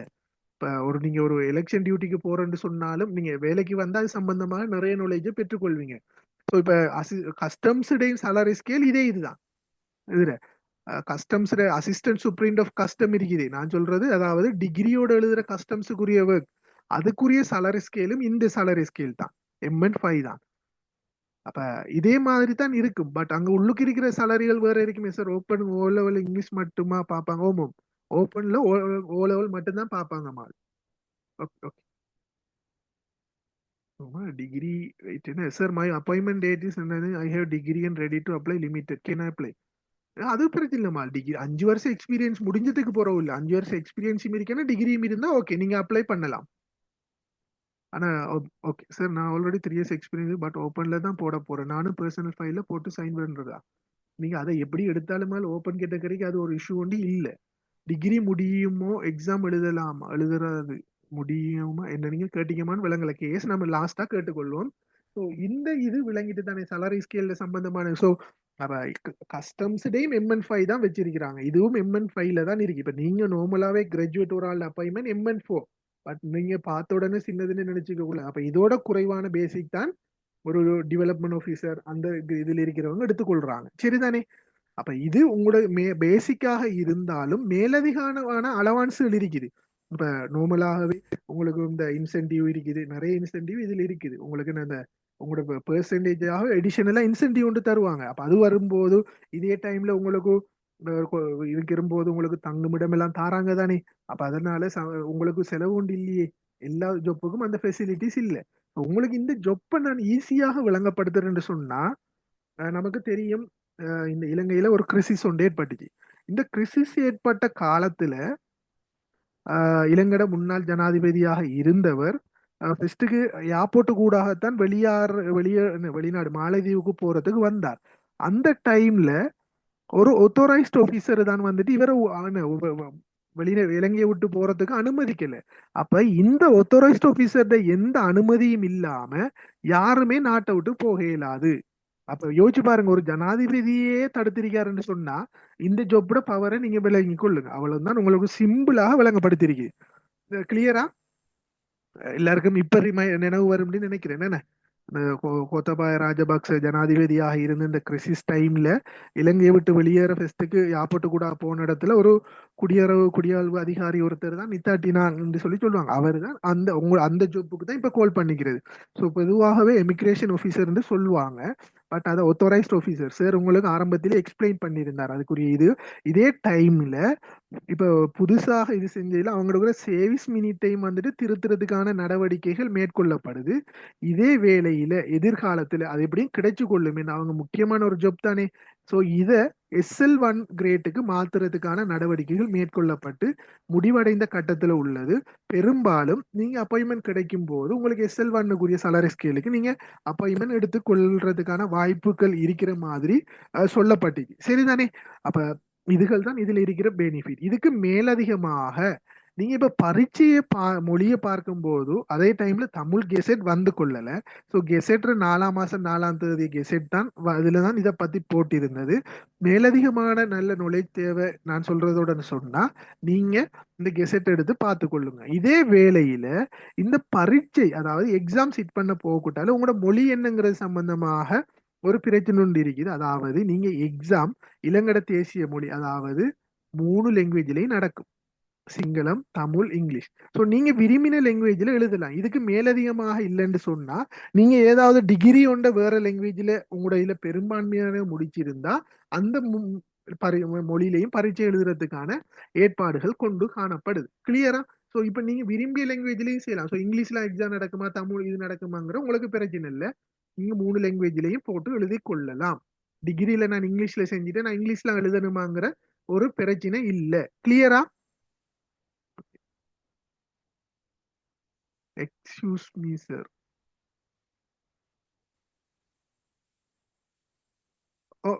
ஓம் சார், சொல்லுங்க சார். சாக்கிர் சார் ஏதோ சொல்றதுக்கு வந்திருக்கிறார்.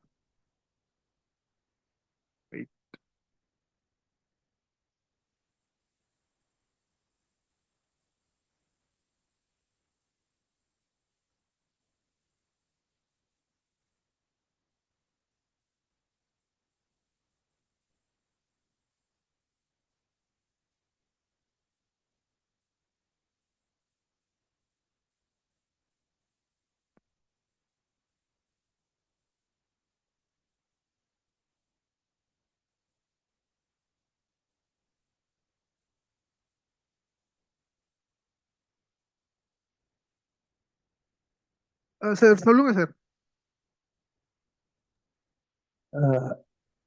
சார் நான் சொல்ல வந்த என்னன்னா அந்த யார் ஒரு ஆள் கேட்டாங்க, நான் சர்வீஸ் லேக்கிறேன், ஓப்பன்ல தான் நான் எக்ஸாம் செய்ய போறேன், நான் பர்சனல் ஃபைலுக்கு அப்ளிகேஷன் கொடுக்கணுமாண்டு. நீங்க உங்களுக்கு 7 இருந்தா கட்டாயம் கொடுங்க. ஏன் தெரியுமா சார், அதுல ஒரு சின்ன இஷ்யூ ஒன்று வந்துச்சு. எங்களோட சர்வீஸ் தீண்டாக்களுக்கும் அவங்களோட சர்வீஸ் கவுண்ட் ஆக கொள்ள இந்த டாக்குமெண்ட் ஃபைல் இல்லைன்னு சொன்னா அவங்களோட சர்வீஸ் உடையும். Government service. பென்ஷனுக்கு போகிறது. ஓ ஓ அதனால நீங்க இப்ப டிபார்ட்மெண்ட்ல ஒர்க் பண்ணி கொண்டு இருந்து ஓப்பன்ல செய்யறதாலும் அந்த அப்ளிகேஷன் காப்பி ஒன்று உங்களோட பர்சனல் ஃபைலு கொடுங்க. ஏன்னா நீங்க அப்பாயின்மெண்ட் டியூட்டி செலக்ட் ஆகி வந்தீங்கன்னா அதுக்கப்புறம் உங்களோட பழைய ஆஃபீஸ்ல இருந்து பர்சனல் ஃபைல எடுப்பாங்க.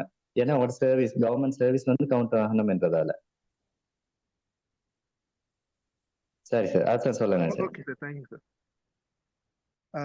இதுதான் இதே டைம்ல உங்களோட அந்த பேசிக்காக அவங்க போட்டிருக்காங்க தானே மேலதிகமாக உயரம். ஸோ அதுகள் இதையும் நீங்க கொஞ்சம் பார்த்து கொள்ளுங்க. இதே டைம்ல பிள்ளையால் எடிஷனலா உங்களுக்கு குவாலிஃபிகேஷன் வேணுமா என்னங்கிற சம்பந்தமா எந்த பிரச்சனையும் இல்லை. பேசிக்கா சொல்ற ஒரு டிகிரி இருந்தா உங்களுக்கு போதும். ஓலவல்ல இங்கிலீஷ்ல சி. மேலதிகமாக எந்த குவாலிஃபிகேஷன் சம்பந்தமாகவும் உங்களுக்கு ஒரு இதுவும் இல்லை. நீங்க சரியாக எக்ஸாம்ல ஸ்கோர் பண்ணினா ஷுவர் அவங்களுக்கு வேலை கிடைச்சி கொள்ளும் பிள்ளையால். நான் அது சம்பந்தமா பின்னுக்கு சொல்றேன். ஸோ இதுதான் இந்த இதுல இருக்கிறது. அடுத்தது உங்களோட பரீட்சையோட ஸ்ட்ரக்சரை பாத்தீங்கன்னு சொன்னா சார் ஏர்லியா சொன்ன மாதிரி 300 மார்க்ஸுக்கு தான் எக்ஸாம் நடக்க போகுது. பட் பொதுவாகவே மற்ற பரீட்சைகள்ல நோக்கும் போது ஐக்யூ ஒரு பாடமாக இருக்கும், ஜெனரல் நாலேஜ் ஒரு பாடமாக இருக்கு. இங்க ரெண்டும் சேர்த்து ஒரு பாடம். இப்போ இது யாருக்கு சான்ஸ் ஒண்ணுன்னு சொன்னா, இப்ப நாம இங்க கூடுதலாக இது செய்யறதோட இங்கிலீஷையும் ஐடியையும் நாம நல்லா ஃப்ளூவெண்ட் ஆக்கினோம்னு சொன்னா சுவராகவே நாம இந்த ஜாப்ல எடுத்துக்கொள்ளையில. பொதுவாகவே கஸ்டம்ஸோ இந்த எமிகிரேஷன் ஆபீசர் என்று சொன்னாலும் எல்லாத்துக்கும் இங்கிலீஷ் வந்துட்டு பிரதானமாக தேவை. அதனாலதான் இங்கிலீஷ் ஒரு பாடமாக வச்சிருக்கிறாங்க. ஸோ நாம இங்கிலீஷை ஒழுங்கான சேர்த்த படிச்சோம்னு சொன்னா சுவராக இது செஞ்சு கொள்ளலாம். அப்ப இதே டைம்ல பிள்ளையால் 300 மார்க்ஸ் என்று சொன்னாலும் நீங்க ஒரு பாடத்துல குறைஞ்சது 40 புள்ளிகளை எடுத்துக்கொள்ளணும். 40ஓட குறைவா, இப்ப எக்ஸாம்பிளுக்கு இங்கிலீஷ்ல நீங்க 100 எடுத்துட்டீங்கன்னு வைப்போமே, அதே மாதிரி ஐடில 100 எடுத்தாலும் இங்க நீங்க 39 மார்க்ஸ் எடுத்தா உங்களை வந்துட்டு ரேங்க் பண்ண மாட்டாங்க. ஏன், நீங்க மினிமமான ஆக குறைஞ்ச தேவையான புள்ளியை எடுத்துக்கொள்ளலையே. அதனால உங்களுக்கு இது செய்து கொள்ளாது. சரிதானே? இங்க 2 பாடங்கள், இங்க ஐக்யூவும் 2 மணித்தியாலம், மத்த இங்கிலீஷும் 2 மணித்தியாலம், ஐடி 1 மணித்தியாலம். இதே இதுல முதலாவது பாடத்துல 2 பேப்பரை உள்ளடக்கிங்கிறத சொல்லியிருக்காங்க. ரெண்டுமே ஒரு மணித்தியாலம் கொண்டதாக இருக்கும். அப்ப என்ன செய்வாங்க, ஃபர்ஸ்ட்டுக்கு உங்களுக்கு ஜெனரல் நாலேஜ் பேப்பரை தந்து 1 மணித்தியாலத்தால அல்லது ஒரு அரை மணித்தியாலத்தாலேயோ ஐக்யூ பேப்பரை தருவாங்க. ரெண்டையும் முடிச்சு போட்டு நீங்க கொடுத்து கொள்ள வேண்டி இருக்கும். கிளியரா? இதுதான் பாடத்துல. ஸோ நான் பாடம் சம்பந்தமாக அங்க கிளியர் படுத்திக் கொள்றேன். இப்ப இதுல உங்களுடைய இதை பாத்தீங்கன்னு சொன்ன பிள்ளையால் ஐக்யூல வந்துட்டு பிரதானமாக லொஜிக்கல் சார்பான வினாக்களும் மெத்தமெட்டிக்கல் காம்ப்ரிஹென்ஷன் இதுக்குரிய மாதிரி தான் போட்டிக்கிறாங்க. பொதுவாகவே ஐக்யூங்கிறது எல்லாத்துக்கும் ஒரே மாதிரி இருந்தாலும் சில நுணுக்கங்களா படிக்கணும். அடுத்தது இதுல நீங்க இப்ப கிளாஸ் வருவீங்க வராம விடுவீங்க பிள்ளையால். பொதுவாகவே நான் சொல்றேன் என்னன்னு சொன்னா ஐக்யூங்கிறது ஏன் எந்த ஒரு எக்ஸாம் எடுத்தாலும் போட்டி பரீட்சையில கட்டாயம் ஐக்யூ இருக்கும். பட் என்னண்டா நம்மடவங்க செய்யற பிரதான பிரச்சனை, ஐக்யூ எக்ஸாம் எல்லாரும் செஞ்சு போட்டு வந்து சொல்றது எனக்கு டைம் காணாம இருந்து பேப்பர் ஈஸி டைம் காணாது. காரணம் என்னண்டா நாம படிக்கிற வேப்பல செலக்ட் பண்ணின சேர்ப்புல. காரணம் என்னண்டா ஐக்யூங்கிறது பிள்ளையால் உங்களோட மூளையை டெஸ்ட் பண்றது, உங்களோட மெட்ஸ் நாலேஜை டெஸ்ட் பண்றது இல்லை. இதை முதலாவது நீங்க நல்லா விளங்கி கொள்ளணும். இப்ப சிலவங்க என்னன்னு சொன்னா, இப்ப மெட்ஸ் தான் சிலவங்க நினைக்கிறது நான் ஆர்ட்ஸ் படிக்கிட்டேன் எனக்கு ஐக்யூ ஏலாதுன்னு சொல்லி. ஐக்யூக்கும் ஆர்ட்ஸுக்கும் சம்பந்தம் இல்ல பிள்ளையால். அதுதான் மெயினான விஷயம். நாமளாவே நம்மள அப்படியே மாத்திக்கொள்றோம். காரணம் என்னண்டா ஐக்யூ கேள்விங்கிறது ஒரு எக்ஸாம்பிளுக்கு 4 விட தந்து 4 விட இருக்கு, 4ல 1 இருக்கு, அல்லது எழுதுற கேள்வியாக இருக்கும். உங்களுக்கு 2 வகையான கேள்வியும் போடுறேன்னு சொல்லியிருக்கிறாங்க. என்ன இப்ப இதுல நீங்க இந்த பேப்பர்ல மூளையே டெஸ்ட் பண்ணி தான் எடுக்கணுமே தவிர நிறைய பேர் என்ன செய்யறேன்னா நிறைய கிளாஸ்லயும் பிள்ளையாக படிச்சு கொடுக்காங்க. ஒரு கேள்வியை எடுத்தா அந்த கேள்விக்கு ஈக்குவேஷனை போடுறதா. இது பச்சை போல பிள்ளையாளு. நான் என்னன்னா எந்த பாஷையிலேயே சொன்னா பச்சை போல, அதாவது எங்க ஏரியாவில சொல்ற மாதிரி உண்மையாகவே மிக மிக தவறு இப்படி நாம செய்யறது. ஏண்டா 4 விட தந்தா 4ல 1 தான் சரிண்டா, இதை எப்படி இந்த கேள்விக்கு எடுக்கிறேங்கிறது தான் பார்க்கணுமே தவிர இதை விட்டு போட்டு இதுக்கும் நான் ஈக்குவேஷனை போட்டா டைம் உங்களுக்கு கூடயாத்தான் எடுக்கும். ஓலவல்ல நீங்க மெட்ஸ் படிச்சிருப்பீங்க எல்லாரும். இதுல என்ன ஒவ்வொரு ஸ்டெப்ஸுக்கு மார்க்ஸ், இங்க ஸ்டெப்ஸுக்கு ஏதாவது மார்க்ஸ் இருக்குதா? அப்ப ஸ்டெப்ஸுக்கு மார்க்ஸ் இல்லைண்டா நான் ஏன் ஸ்டெப்ஸுக்கு படிக்கணும்? அதோட ஷார்ட்டா எடுக்கிறதுக்கு தான் படிக்கணும். இப்ப பேப்பர் வந்துட்டு இதுல செட் பண்றது இல்லையே. ஏர்லியாவே ஒரு டீம் ஒன்று இருந்து செட் பண்ணி டைமுக்கு செய்யலாமாங்கிறத வச்சுதான் உங்களுக்கு தர போறாங்க. அப்ப டைமுக்கு செய்யலாம். அப்ப வெரி சிம்பிளாகவே ஐக்யூல மார்க்ஸ் எடுத்துட்டு போயிடலாம் பிள்ளையால்.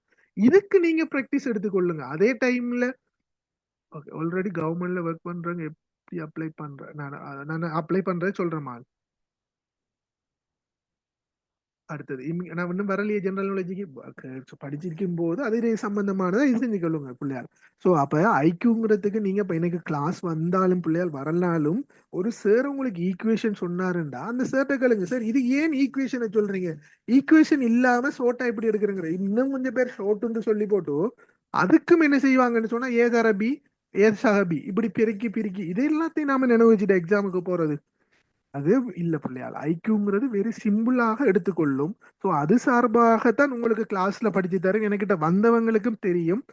நீங்க உங்களுக்கு மற்றவங்கள்ட்டையும் நீங்க கேட்டு பார்த்துக்கொள்ளலாம். கிளாஸ் வந்தவங்களுக்கு நான் எந்த எக்ஸ்பீரியன்ஸை வச்சு தான் ஐக்யூ கிளாஸ் செய்யறது. மற்றவங்கள மாதிரி அப்படி இப்படின்னு சொல்லி சொல்றது இல்லை. உண்மையாவே நிறைய பேர் ஐக்யூன்னு சொல்லி போட்டு அந்த வேகம் கணிதத்தில் என்னென்ன வேகம் மற்றது நீர்ப்பம்பி வினாக்கள் கலண்டர் கல்வி இப்படியானதுகளை தான் செய்யறாங்க. இது ஈஸி ஈக்குவேஷனு கூட எடுக்கிறது. அதுகளை விட்டு போட்டு நீங்க ஒரு ஐக்யூ பேப்பர்களை பார்த்திருப்பீங்க. வெறுமனே இந்த வினாக்கள் வரல, இது வாரண்டா மேக்சிமம் 10 கேள்வி தான் வரும். அதுக்கு மேல அதிகமாக இது வராது.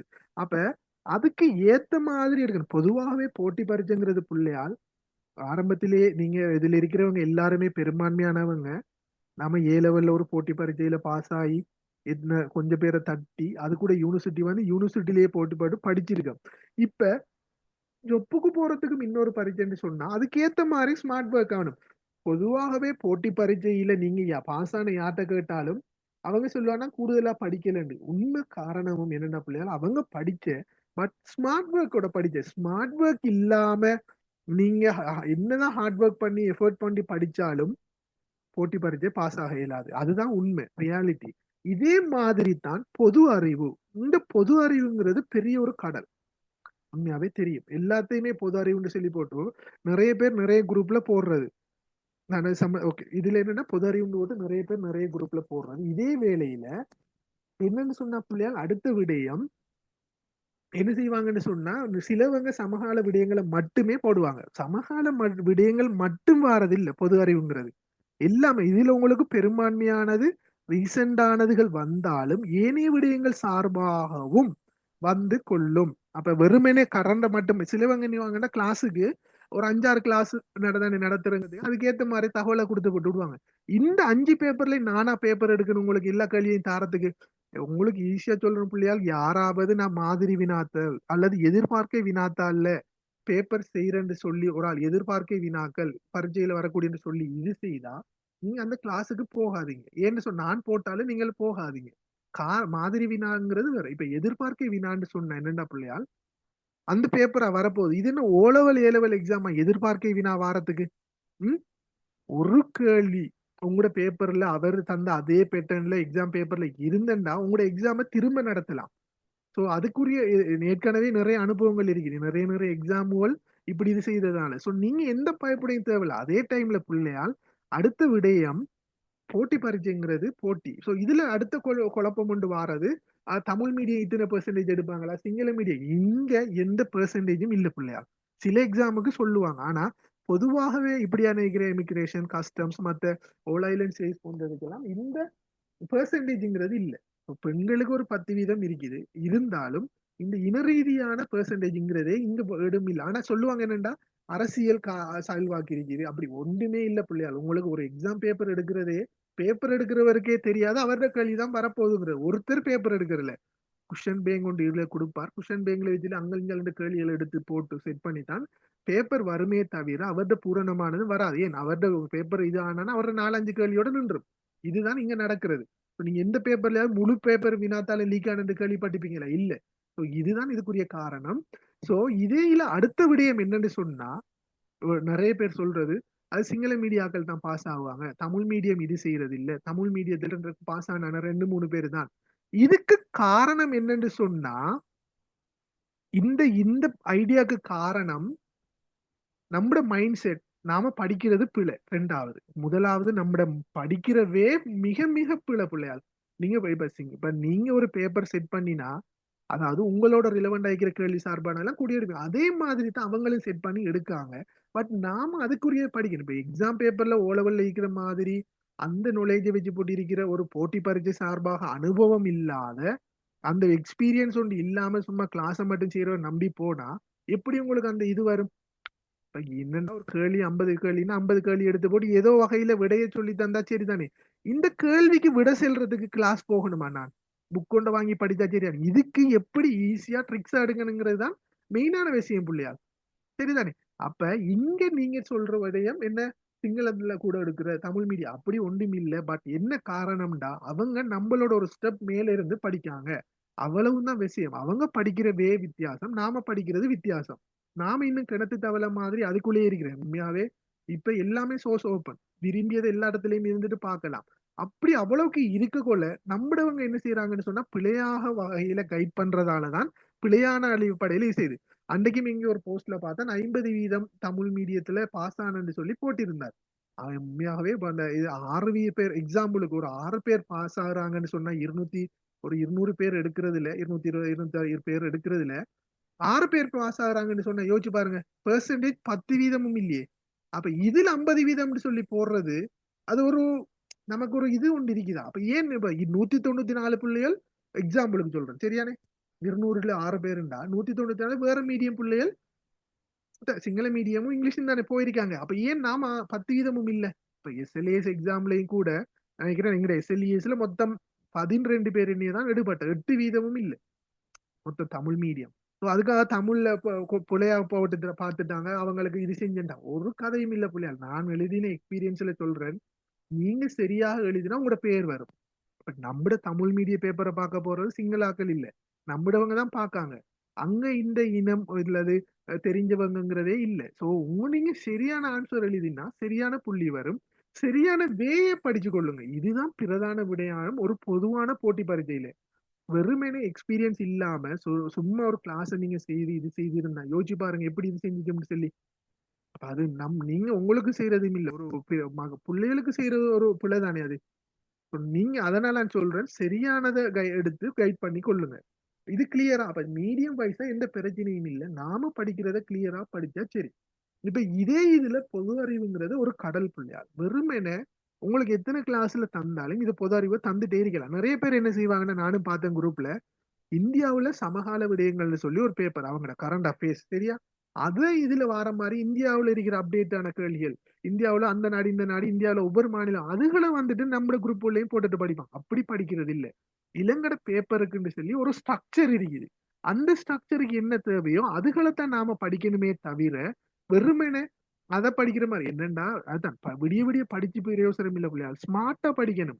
பொதுவாகவே காம்படிட்டிவ் எக்ஸாம்ங்கிறது ஹார்ட் ஒர்க்கும் தேவை, வளமையா சொல்றதுனா ஸ்மார்ட் ஒர்க்கும் தேவை. ரெண்டும் இல்லாம ஒருத்தர் எக்ஸாம் பாஸ் ஆக மாட்டார் சரிதானே.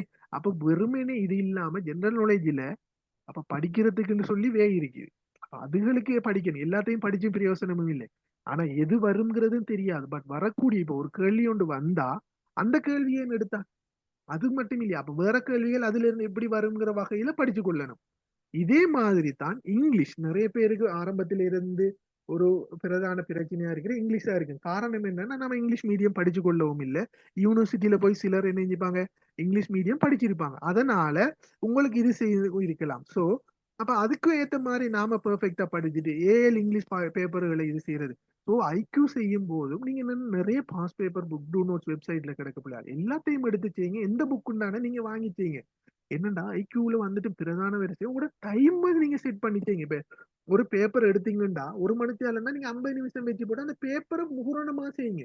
செய்து போட்டு நான் எது புள்ள எடுத்திருக்கேன் சரி எடுத்தீங்கன்னு பார்த்து போட்டு இப்ப 40 கேள்வி முடிச்சுட்டேன் அதோட நித்தாட்டுங்க. டைம் முடிஞ்சா நித்தாட்டி போட்டு எது சரி எது பிள்ளைங்கிற மார்க் பண்ணி இந்த பிள்ளையான களிகே பிள்ளை எடுத்திருக்கேங்கிற பார்த்து போட்டு இந்த மீதியை செய்யுங்க. இப்படி இப்படி செய்ய உங்களோட டைம் மேனேஜ்மெண்ட் வந்துடும் பிள்ளையால். அப்ப நீங்க ஏனுண்டா இங்க நீங்களே உங்களுக்கு ஓனாகவே இந்த பேப்பர்ல எப்படி ஈஸியா செய்யலாங்கிற வேகளை கிரியேட் பண்ணுவீங்க. இப்ப நீங்க தொடர்ச்சியா செஞ்சுட்டு இருக்கீங்க, அதை விட்டு போட்டு கிளாஸ்ல வந்துட்டு சார் தாரா அந்த ஒரு மெட்ஸ்ல ஒரு ஈக்குவேஷனை போட்டு தாராருன்னு சொல்லி போட்டு நல்ல கடினமான கேள்வியை போட்டு விடுற பிள்ளைகளுக்கு அது உண்மையாவே வராது. என்னன்னா 50 கேள்வி 60 நிமிடத்துக்கு வரப்போகுதுண்டா அதுக்கேற்ற மாதிரி தானே பேப்பர் வரப்போகுது.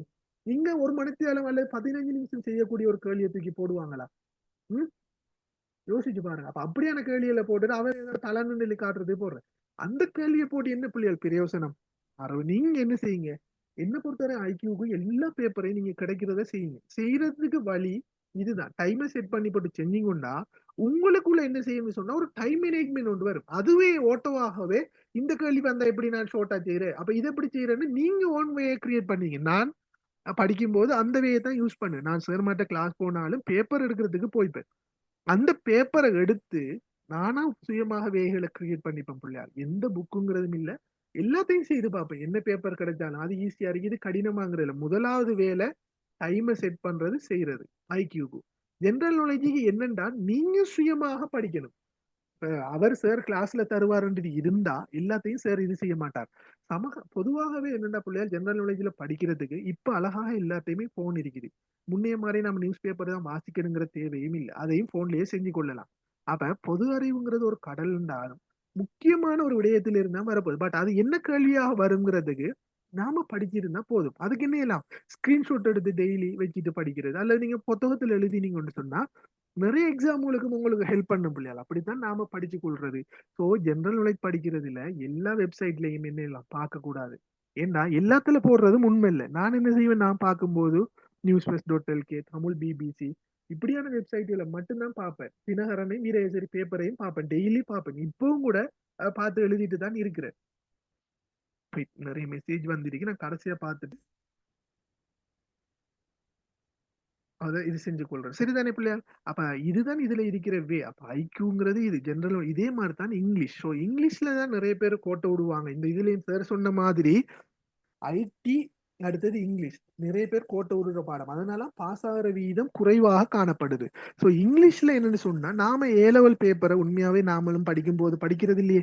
பட் அதை எடுத்து செய்து பிராக்டிஸ் எடுக்கிறது, மேலதிகமான நாலேஜ்களை கிளாஸ்ல செய்யறதுல இது செய்யும் போதுதான் பூரணமான நாலேஜ் இது செய்துக்கலாம். அதே மாதிரி தான் ஐடில வந்துட்டு உங்களுக்கு இலகுவான இது போட்டுட்டீங்கன்னா ஓ-லெவல் நாலேஜே போதும்.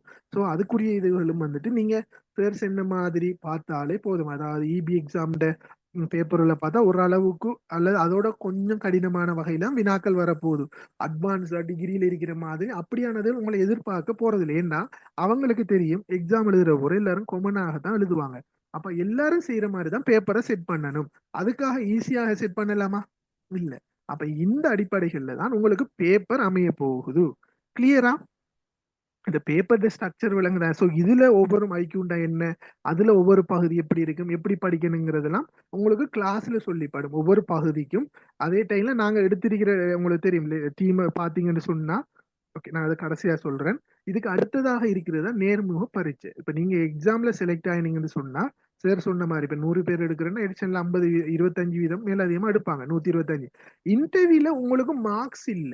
ஸோ இங்க நீங்க என்ன குவாலிஃபிகேஷன் வச்சிருக்கீங்கிறதோ அல்லது எடிஷனல் ஆயிருக்கு அதுக்குன்னு சொல்லி மார்க்ஸ் போடுறது இல்லை. ஒன்லி பேசிக் டிகிரி, அதாவது அவங்க கோல் பண்ணினது இருந்தா போதும். அல்லது அவங்களோட பேசிக் அவங்க ரெக்குவயர்மெண்ட் சொன்னாங்கன்னே அது மட்டும்தான் பரீட்சிப்பாங்க. நீங்க எக்ஸாம்ல ஸ்கோர் பண்ணினா சரி. இப்ப எக்ஸாம் 68ங்கிறது நினைக்க கூடாது பிள்ளையால் 68 ஆர்டர்ன்னு சொல்லி. அப்ப உண்மையாகவே வெறுமனே ஈஸியாக அந்த இது கூட இது செய்து கொள்ள இயலாது. சரிதானே? அப்ப 68க்கு நாம படிக்கிறதுக்கு இருக்கு. ஏன்னா போட்டி வந்துட்டு நமக்கு தமிழ் மீடியத்தோட இல்ல, எல்லா மீடியமும் சேர்ந்துதான் போட்டி. இப்ப 68ன்னு 1000 பேர் போட்டா 1000க்குள்ள முதல் வாரம் 68 தான் எடுப்பாங்க. அப்ப நாம என்னன்னு சொன்னா 60க்குள்ள வார மாதிரி டார்கெட் பண்ணி படிக்கணும். தொங்கல்ல இருந்துட்டு தான் யோசிக்கணும். முன்னுக்கு வந்தோம்னா நமக்கு இது செஞ்சு கொள்ள தேவையில்லையே. அப்ப இதுக்கு ஏத்த மாதிரி இது செய்தா சரி. அப்ப உங்களோட நேர்முக பரீட்சைக்கு இதுதான் இது செய்வாங்க. அதாவது 40% புள்ளிகளுக்கு மேல எடுத்தாக்கள் இது செய்வாங்க. உங்களுக்கு பிசிக்கல் இதையும் வந்துட்டு இது செக் பண்ணுவாங்க இன்டர்வியூல. சரிதானே? இதே டைம்ல பெண்களுக்கு 10% மேலதிகமாக எடுப்பாங்க. நீங்க அப்ளிகேஷன் போடும்போது இந்த டூ நோட்ஸ் வெப்சைட் இதான கவர்மெண்ட் டிபார்ட்மெண்ட் ஆஃப் எக்ஸாமினேஷன். இதுல ஒன்று வரலையா? இதுல நீங்க போய் என்ன செய்யலாம், இதுக்கு போனீங்கன்னு சொன்னா நிறைய கேட்டகரி வரும். இதுல இந்த ஒன்லைன் அப்ளிகேஷன் ரெக்ரூட்மெண்ட் எக்ஸாம் அல்ல இபி எக்ஸாம் இருக்கு. இந்த இதை கிளிக் பண்ணினீங்கன்னு சொன்னா உங்களுக்கு நினைக்கிற 3வது இடத்துலயும் இந்த ஆத்தரைஸ்ட் ஆஃபீஸர் இது கால் பண்ணிருக்கு. அதை கிளிக் பண்ணி பேசிக்கான ரிக்குவயர்மெண்ட் எல்லாம் கொடுத்து போட்டு நீங்க என்ன செய்யணும், கடைசியாக சேவை கொடுத்து போட்டு பேமெண்ட் கொடுத்தீங்கன்னா அதுல பேமெண்ட் பண்ற இதை கேட்கும். அதுல ஒன்று பேங்க் கூட பண்ணலாம், அல்லது நீங்க கார்டு கூட பண்ணலாம். கார்டுல பண்றேன்டா ஈஸி. கார்டு நம்பரை கொடுத்துட்டு அதுல நீங்க போனுக்கு ஓடிபி வரும், அதை கொடுத்தீங்கன்னா ஓகே. இதுக்கு பிறகு அப்ளிகேஷனை போட்டது பிறகு இன்றைக்கும் கூட இன்லண்ட் ரெவென்யூ புள்ளிகள் சிலவங்க என்கிட்ட கால் பண்ணினது பிறகுதான் அவங்களுக்கே தெரியும். இப்ப நீங்க பேமெண்ட் கொடுத்ததோட முடியறது இல்ல, அந்த அப்ளிகேஷன் போடும்போதே பெஸ்ட்டுக்கு ஆன்லைன் அப்ளிகேஷன் இருக்கும். பிறகு அதுல பாருங்க கீழுக்கு கண்டினியூ ஆஃப்டர் பேமெண்ட் இருக்கும். அதை கிளிக் பண்ணி நீங்க உங்களோட அப்ளிகேஷனை சப்மிட் பண்ணலண்டா உங்களோட அப்ளிகேஷன் சப்மிட் ஆகலைங்கிற அர்த்தம். ஸோ இந்த ஏப்ரல் 7ஆம் தேதியிலிருந்து கால் பண்ணியிருக்காங்க. 5ஆம் மாசம் 5ஆம் தேதி இரவு 9 மணி வரைக்கும் தான் நீங்க என்ன செய்யலாம், இந்த அப்ளிகேஷன் போடலாம். ஸோ அதுக்கு முதல் நான் லாஸ்ட் எல்லாம் போடுவேன் அப்படிங்கிற சில பேர் இருப்பாங்க. பிள்ளையால எக்ஸாம்ல என்னன்னா எக்ஸாம் ஒன்று கால் பண்ணா படிப்போம் ஸ்டார்ட் பண்ணுவாங்க. சிலவங்க இன்னும் கொஞ்சம் பேர் இருப்பாங்க என்னன்னா க்ளோசிங் டேட் அன்றைக்கு போடுவோம், போட்டு படிப்போம் இருப்பாங்க போடுவாங்க. இன்னும் கொஞ்சம் பேர் இன்றைக்கு போட்டுட்டோம் டயர்டாகி கொஞ்சம் ஈஸியா இருந்தோம் இன்னும் கொஞ்சம் நாள்ல படிக்க முடியலிட்டு இருப்பாங்க. அப்படி இருப்பாங்க மர திரும்ப சொல்லுவாங்க எப்ப எக்ஸாம் நடக்க போகுதோ தெரியாது, எக்ஸாம் நடக்க கேட்டால நாம படிக்க முடியல, மர அட்மிஷன் பாருங்க இதுக்கு பிறகு படிக்கிறியா போகணுமான்னு சொல்லி போட்டும் போகாம விடுவாங்க. ஸோ இதெல்லாம் விடுங்க. உங்களுக்கு மென்ஷன் பண்ணிட்டாங்க ஜூலைல எக்ஸாம்னு சொல்லி. ஸோ பெரும்பாலும் ஜூலைல தான் எக்ஸாம் நடந்து கொள்ளுமேண்டா. இப்ப நிறைய காடர் இருக்குது ஆத்தரைஸ் ஆஃபீஸர்ல எடுத்துட்டேன்னா உங்களுக்கே தெரியும் இமிகிரேஷன் டிபார்ட்மெண்ட்ல இரவு பகலாக வேலை செய்யறாங்க, ஆட்கள் குறைவாக இருக்காங்கிற ஏற்கனவே ஒரு இதானாலதான் கால் பண்ணிருக்காங்க. அப்ப கட்டாயம் குயிக்கா ரெக்ரூட்மெண்ட் பண்ணணும். ஸோ அப்ப ஜூலைலயே எக்ஸாம் இருக்கும். அடுத்தது அங்கால செப்டம்பர் அக்டோபர் நவம்பர்ல 7 வாரம்னா அதுக்கு முதல் நடத்தி முடிக்கணும். ஏன்னா அதுக்கு பிறகு மத்த எக்ஸாம் கால் பண்ணுங்கிறதால கட்டாயம் ஜூலைல எக்ஸாம் எக்ஸ்பெக்ட் பண்ணுங்க. நீங்க அதுக்கு ஏத்த மாதிரியே படிச்சு கொள்ளுங்க. படிக்கிறீங்க நீங்க இன்னைக்கு அப்ளிகேஷன் போடாட்டியும் இப்ப இருந்தே படிக்க ஸ்டார்ட் பண்ணி கொள்ளுங்க பிள்ளையார். அதுதான் படிக்கிறதுக்கான இதுவே. சும்மா விட்டு போட்டு கடைசியா இது செய்வோம் இருக்க வேணாம். இதே டைம்ல எங்க கிளாஸும் ஆர்கனைஸ் பண்ணி இருக்குது. இந்த கிளாஸ் வந்துட்டு இந்த இருக்கிற நாங்க தான் செய்ய போறோம். ஐக்கியூம் ஜிகேயும் நான் தான் செய்ய போறேன். ஸோ என்னை பத்தி தெரிஞ்சிருக்கும். ஸோ தேவைன்னு சொன்னா மேலதிகமா சொல்றேன். நான் ஆரம்பத்துல எல்எல்பி கிளாஸ்ல தான் செய்துட்டு இருந்தேன். ஸோ அப்புறம் ஸ்லோ ஸ்கூல்னு சொல்லி கேள்விப்பட்டிருப்பீங்க. இதுல நான் வந்துட்டு வெறுமனே உங்களுக்கு எந்த இதுலயும் சும்மா செஞ்சு கொள்ளாம இல்லை. எந்த எக்ஸ்பீரியன்ஸ் சொன்னா எக்ஸாமும் எல்எல்பி என்ட்ரன்ஸ் எக்ஸாம் ஓயூஎஸ்எல் ஓப்பன் யூனிவர்சிட்டியில செய்து எனக்கு இதுல ஹையஸ்ட் மார்க்ஸ் வந்துச்சு. பட் இப்ப முடிஞ்சது எல்எல்பி.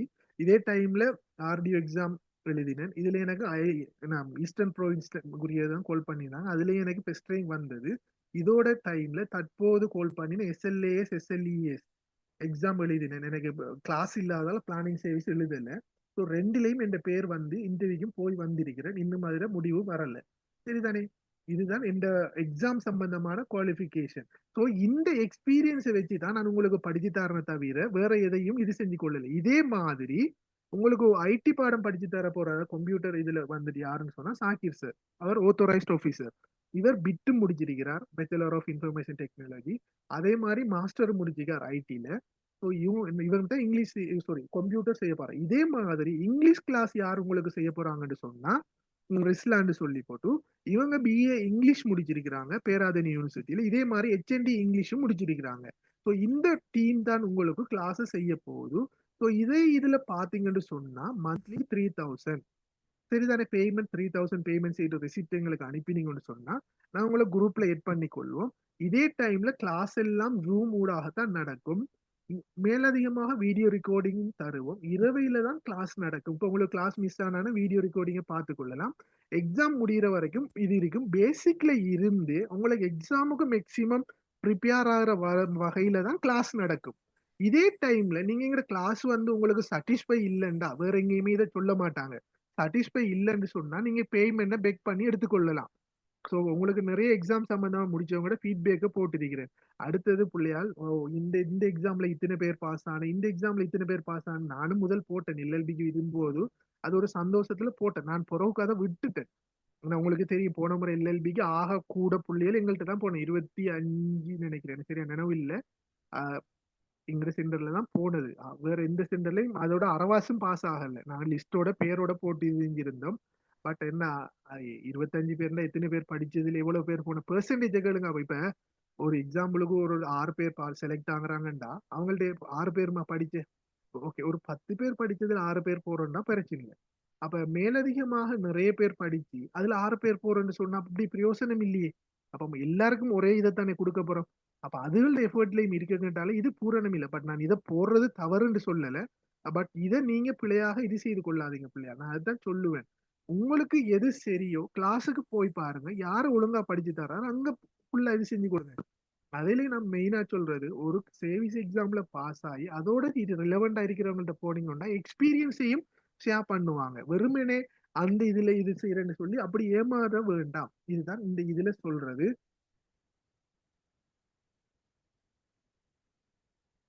மெசேஜ் யாரையும் இது செய்ய வேணாமாங்க. நீங்க உங்களை தயார்படுத்திக் கொள்ளுங்க. அதுதான் நான் சொல்றேன். மெயினா பிள்ளையால் நான் கிளாஸ் எக்ஸாமுக்கு செய்யும் போதும், நான் எல்எல்பியோ ஆடியோ எக்ஸாம் எழுதும் போது நான் எந்த கிளாஸும் போனதில்லை. செல்ஃபா தான் படித்தேன். 2ல ஹைஸ்ட் மார்க்ஸ் எடுத்தேனா இல்லையா. எஸ்எல்ஏஎஸ் போகும்போதும் எனக்கு அந்த பேப்பர்களுக்காக போயிருக்கிறேன். பட் நான் எந்த சேரையுமே குறை சொல்லவும் இல்லை. ஒவ்வொருத்தரையும் ஒவ்வொரு இது இருக்குது, டேலண்ட். பட் என்னன்னா நான் சொல்றேன்னா, நீங்க போகும்போது ஒரு எக்ஸ்பீரியன்ஸான ஒரு பேப்பர், அதாவது அந்த எக்ஸாம் ஒரு எக்ஸ்பீரியன்ஸ் இருக்கிற ஒருத்தட்ட போனா அந்த நாலேஜ் ஒன்று ஷேர் பண்ணுவாங்க. நீங்க எங்கட கிளாஸ் வந்து உங்களுக்கு கிளாஸ் சாட்டிஸ்ஃபை இல்லைன்னா நாங்க எங்க கேஷ் நீங்க கேட்டுக்கொள்ளுங்க, நான் திரும்ப தரோம். சரிதானே. இப்ப ஒருத்தரை பத்தி நாம குறை சொல்றது அது உண்மையாவே அது இது இல்லை. நான் குறை யாரையும் சொல்லலாமா, நான் சொல்றேன். அது இதுங்கிறது இப்ப இது இல்லை. இதுதான் இந்த இது எல்லா கிளாஸும் இரவையில தான் நடந்து கொள்ளும். வேற இதுல இது சரி சந்தேகம் இருக்குதா?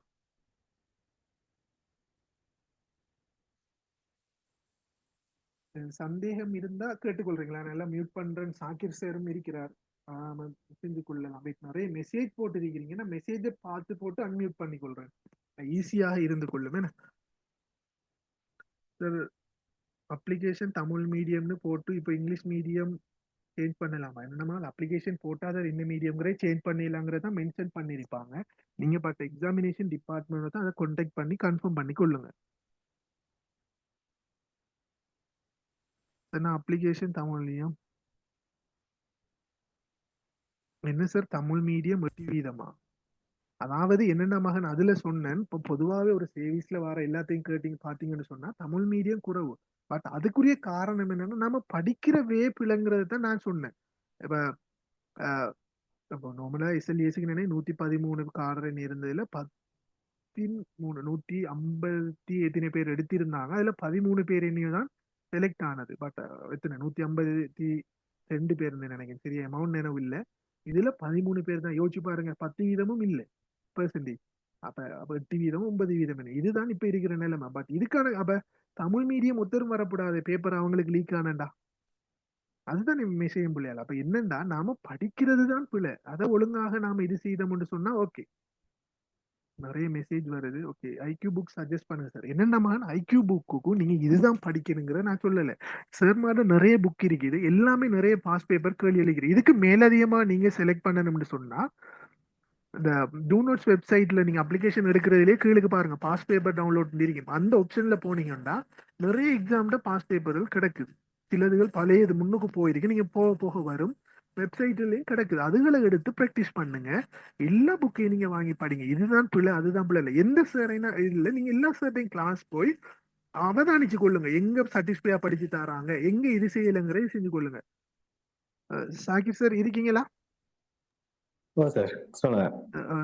கேட்டிக்கிறாங்க ஒர்க் பிளேஸ் சேஞ்ச் பண்ணலாமா? இனி ஒன்று கேட்டீங்க work place. Work place change பண்றேன்னு சொன்னா இப்படித்தான் சார். அதுல வந்து ஸ்டார்ட்டுக்கு பெரும்பாலும் பிஐஏ தான் எங்களோட பட்டர் நாயக் இன்டர்நேஷனல் ஏர்போர்ட் தான் கிடைக்கும். அது போக எங்களுக்கு டிபார்ட்மெண்ட்ல வேலை செய்யறேன்டா கேட்டு வேலை செய்யலாம். இமிகிரேஷன் டிபார்ட்மெண்ட்ல இன்வெஸ்டிகேஷன் பிரான்ச்லயோ இல்லாட்டி பிராக்லயோ இல்ல ரிப்போர்ட்ஸ் பிரான்ச்ல கேட்டு வேலை செய்யலாம். அதுக்கு சான்சஸ் கிடைக்கும். சரியா? அது இல்லாம மற்ற போர்ட்ஸ்கள்ல கிடைக்கும்னு எதிர்பார்க்கிற வந்து ஷுவர் இல்லை. என்ன சொன்னா இப்ப நீங்க கிட்டன்றதால தானே, அது ஒரே ஒரு ரீசன் கிட்டன்றனால தான் பாப்பீங்க. அப்ப அதுக்கு கிட்ட வாய்க்கிற இன்னும் சீனியர்ஸ் இருப்பாங்களே, அப்ப அந்த ஆர்டர் படித்தான் கிடைக்கும். அது இன்கேஸ் உங்களுக்கு ஒரு எமர்ஜென்சி, சின்ன பிள்ளை ஒண்டிக்குது, பார்த்துக்கொள்ள யாரும் இல்லை, அப்படியே ஏதாச்சும் ஒரு ரீசன் எல்லாரும் சுகம் இல்லை, சில ஆட்களுக்கு இப்ப நைட் ஷிஃப்ட் வேலை செய்ய இழந்துவாங்க, அப்ப அவங்க டே ஷிஃப்ட் மட்டும்தான் நிற்கும். சில டே ஷிஃப்ட் வேணும் எனக்கு போயிட்டு வர கஷ்டம், நைட் ஷிஃப்ட் மட்டும் போனுங்கன்னா அவங்களுக்கு நைட் ஷிஃப்ட் மட்டும் அப்படி சேஞ்ச் பண்ற இதுகள் இருக்குது. சரியா? அந்த அடிப்படையில ஏதாச்சும் கிட்ட இருக்கிற ஸ்டேஷன்ஸ் கிடைக்க சான்ஸ் இருக்குது. அது இல்லாம உங்களோட மெயின் போர்ட் வந்து பண்டார் நாயக் இன்டர்நேஷனல் ஏர்போர்ட் நினைவு வச்சுக்கோங்க.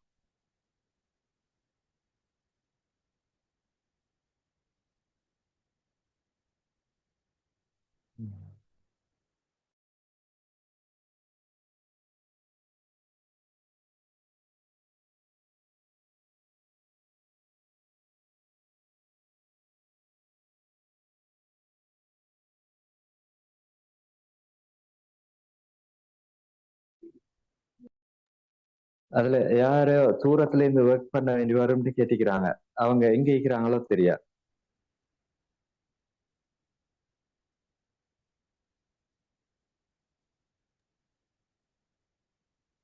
ஆக்சுவலா நம்மளோட வேக் தான் என்ன சார். இப்போ ஒருத்தர் கேட்குறாங்க என்கிட்ட ஃபேமிலியில இது என்ன வேலை அப்படின்ட்டு, ஏர்போர்ட்ல டிக்கெட் எடுக்கிற வேலையான்னு கேட்குறாங்க தெரியாம. அப்போ அவங்களுக்கு நான் எப்படி எக்ஸ்பிளைன் பண்றது?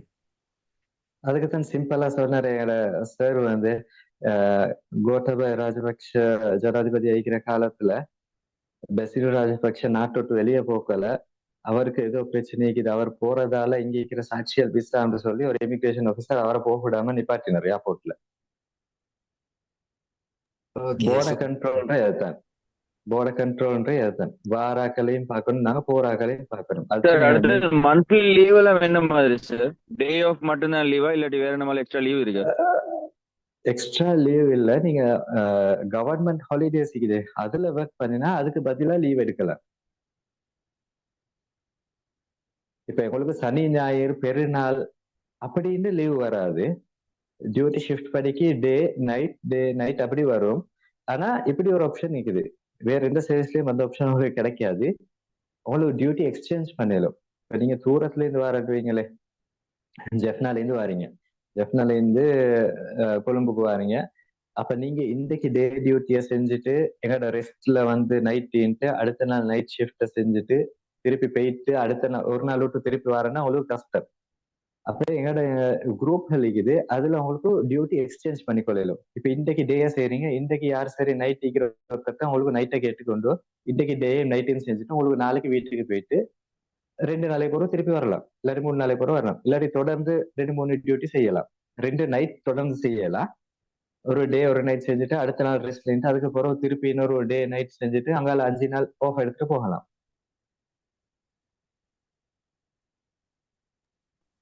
இந்த யாரோ கேட்டிக்கிறாங்க, கவர்மெண்ட் ப்ரொவைட் அக்கோமடேஷன் ரெக்கமெண்டேஷன் அவங்க எப்படி கேட்கறாங்களோ தெரியா. இப்ப பண்டார்நாயக் இன்டர்நேஷனல் ஏர்போர்ட் எடுத்தா பேச்சுலர்ஸ் குவார்டர்ஸ் இருக்குது, லேடிஸுக்கும் மிகுது ஜென்ஸுக்கும் மிகுது. அவங்க டியூட்டிக்கு வர டைம்ல வரலாம், உழுப்பெல்லாம் மாத்திட்டு அங்கேயே நிக்கலாம். அடுத்த நாள் டியூட்டியை ஜாயின் பண்ணி செய்யறா அடுத்த நாளும் அப்படி ரெஸ்ட் லேட்டு போகலாம். மத்தல எடுத்துக்கொண்டா வேற வேற குவார்டர்ஸ் இருக்குது, 3 பேர் நிக்கிறதுக்கு மாதிரி ஊடுகள் இருக்குது, அதுல நிக்கலாம். ஜெஃப்னா எடுத்துக்கொண்டாலும் ஊடு ரெண்ட் அவுட் பண்ணி இருக்குது. கொலம்போ ஹார்பர்ல தொடர்ந்து கண்டினியூஸா டியூட்டி வாரல, பெரும்பாலும் இன்றைக்கு காலையில வந்தா இன்றைக்கு காலையில இருந்து அடுத்த நாள் காலை வரைக்கும் 24 hours டியூட்டிக்கும் அதோட ஆஃப் ஆகிட்டு வாரிட்டார். அப்படி அக்கமடேஷன் ஃபெசிலிட்டிஸ் இருக்குது.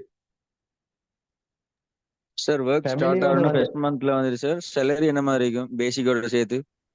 அந்த எலவன்ஸ் எல்லாம் சேர்த்து எப்படி சார் வரும் அதை கொஞ்சம் சொல்லுங்க. நீங்க இப்ப நீங்க கவர்மெண்ட் சர்வீஸ் லீக்கிற ஆள் ஒருத்தரா? இப்ப இல்ல சார், நான் கவர்மெண்ட் இல்ல. இல்ல அப்படின்னு சொன்னா உங்களுக்கு கிட்டத்தட்ட அன்னளவா 90,000 ரூபாய் மாதிரி வரும். சரியா? கவர்மெண்ட் சர்வீஸ்ல இல்லைன்னு சொன்னா, நீங்க கவர்மெண்ட் சர்வீஸ்ல இருந்து உங்களோட பேசிக் இப்ப இருக்கிறத விட கூட இருந்துச்சுன்னா உங்களோட சேலரி அதை விட கூட இருக்கும். Okay sir, thank you sir. இப்ப கவர்மெண்ட் சர்வீஸ்ல நாங்க வந்து இருந்து அதுல வந்து எவ்வளவு காலம் சர்வீஸ் இருந்தா மட்டுமா எங்களுக்கு இது கிடைக்கும், அதை விட கூட கிடைக்கும் அப்படியா? இல்ல கவர்மெண்ட்ல பொதுவான ரூல்ஸ் வந்துக்குது, உங்களோட பேசிக்க வந்து எந்த காரணத்தாலையும் குறைக்கல. நீங்க ஏதாச்சும் ஒரு வினய ஒழுக்காட்டு நடவடிக்கையில உங்களோட பேசிக்க குறைச்சாலே வழியா மத்தபடி உங்களோட பேசிக்க குறைக்கல. அதனால நீங்க இப்ப கவர்மெண்ட் சர்வீஸ்ல இப்ப உதாரணத்துக்குமே உங்களோட பேசிக் இப்ப 70,000 ரூபாய்க்குது. நீங்க இமிகிரேஷனுக்கு வந்தா உங்களோட பேசிக் வந்து 70,000 ரூபாய்க்கு மேலதிகமான இமிகிரேஷன் சேலரியில இருக்கிற எந்த ஸ்டெப் இருக்குதோ அந்த ஸ்டெப்ல இருந்து உங்களோட பேசிக் ஸ்டார்ட் ஆகும். அப்ப உங்களோட ஆ வந்த மத்தாக்கள் உங்களை விட 20,000 குறைப்பாங்க. சர்வீஸ் தேவையில்லைமா? கவர்மெண்ட் சர்வீஸ்ல நாங்க இப்ப இருந்தா அதுல சர்வீஸ் ஓ, பார்க்க தேவை. சர்வீஸ் சேரும், சர்வீஸ் சேரும். நீங்க ஓப்பன்ல வந்தாலும் உங்களோட சர்வீஸ் ஹெட் ஆகும். ஓகே. சார் நாங்க கவர்மெண்ட் சர்வீஸ் எவ்வளவு காலத்துல வேற சர்வீஸுக்கு மாறலாம்? இதுல செலக்ட் ஆன நாங்க இதுல ஒர்க் பண்ண தொடங்கின பிறகு அப்படி ரெஸ்ட்ரிக்ஷன் ஒன்று இல்லையே. உங்களுக்கு இப்ப 3 வருஷம் தகுதிக்கான காலமா இருக்கும். அந்த 3 வருஷத்துக்குள்ளக்கோ நீங்க தகுதியா இல்லாட்டி உங்களுக்கு இந்த சர்வீஸ் தகுதியான்னு 2 பேருக்கும் முடிவெடுக்கலும். Okay sir, thank you sir.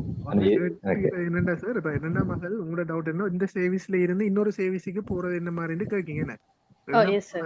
Government ஜாப்ல ஒரு ஜாப்ல இருந்து இன்னொரு ஜாப்புக்கு போகும்போது விரும்பினா நீங்க எக்ஸாம் எழுதி போகலாம் மகள்.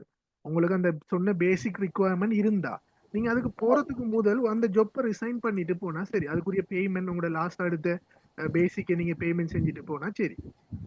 Okay sir, thanks. அடுத்தது சார் கேட்டிக்கிறான், 2021 ஜாயின் பண்ண எனக்கு லிமிடெட் இப்போ இல்லையா இல்லையே மகள், 5 வருஷம் சர்வீஸ் வேணுமே டிகிரியோட. உங்களுக்கு 5 வருஷம் முடிஞ்சிருக்காதே. வேற எது சரி சந்தேகம்?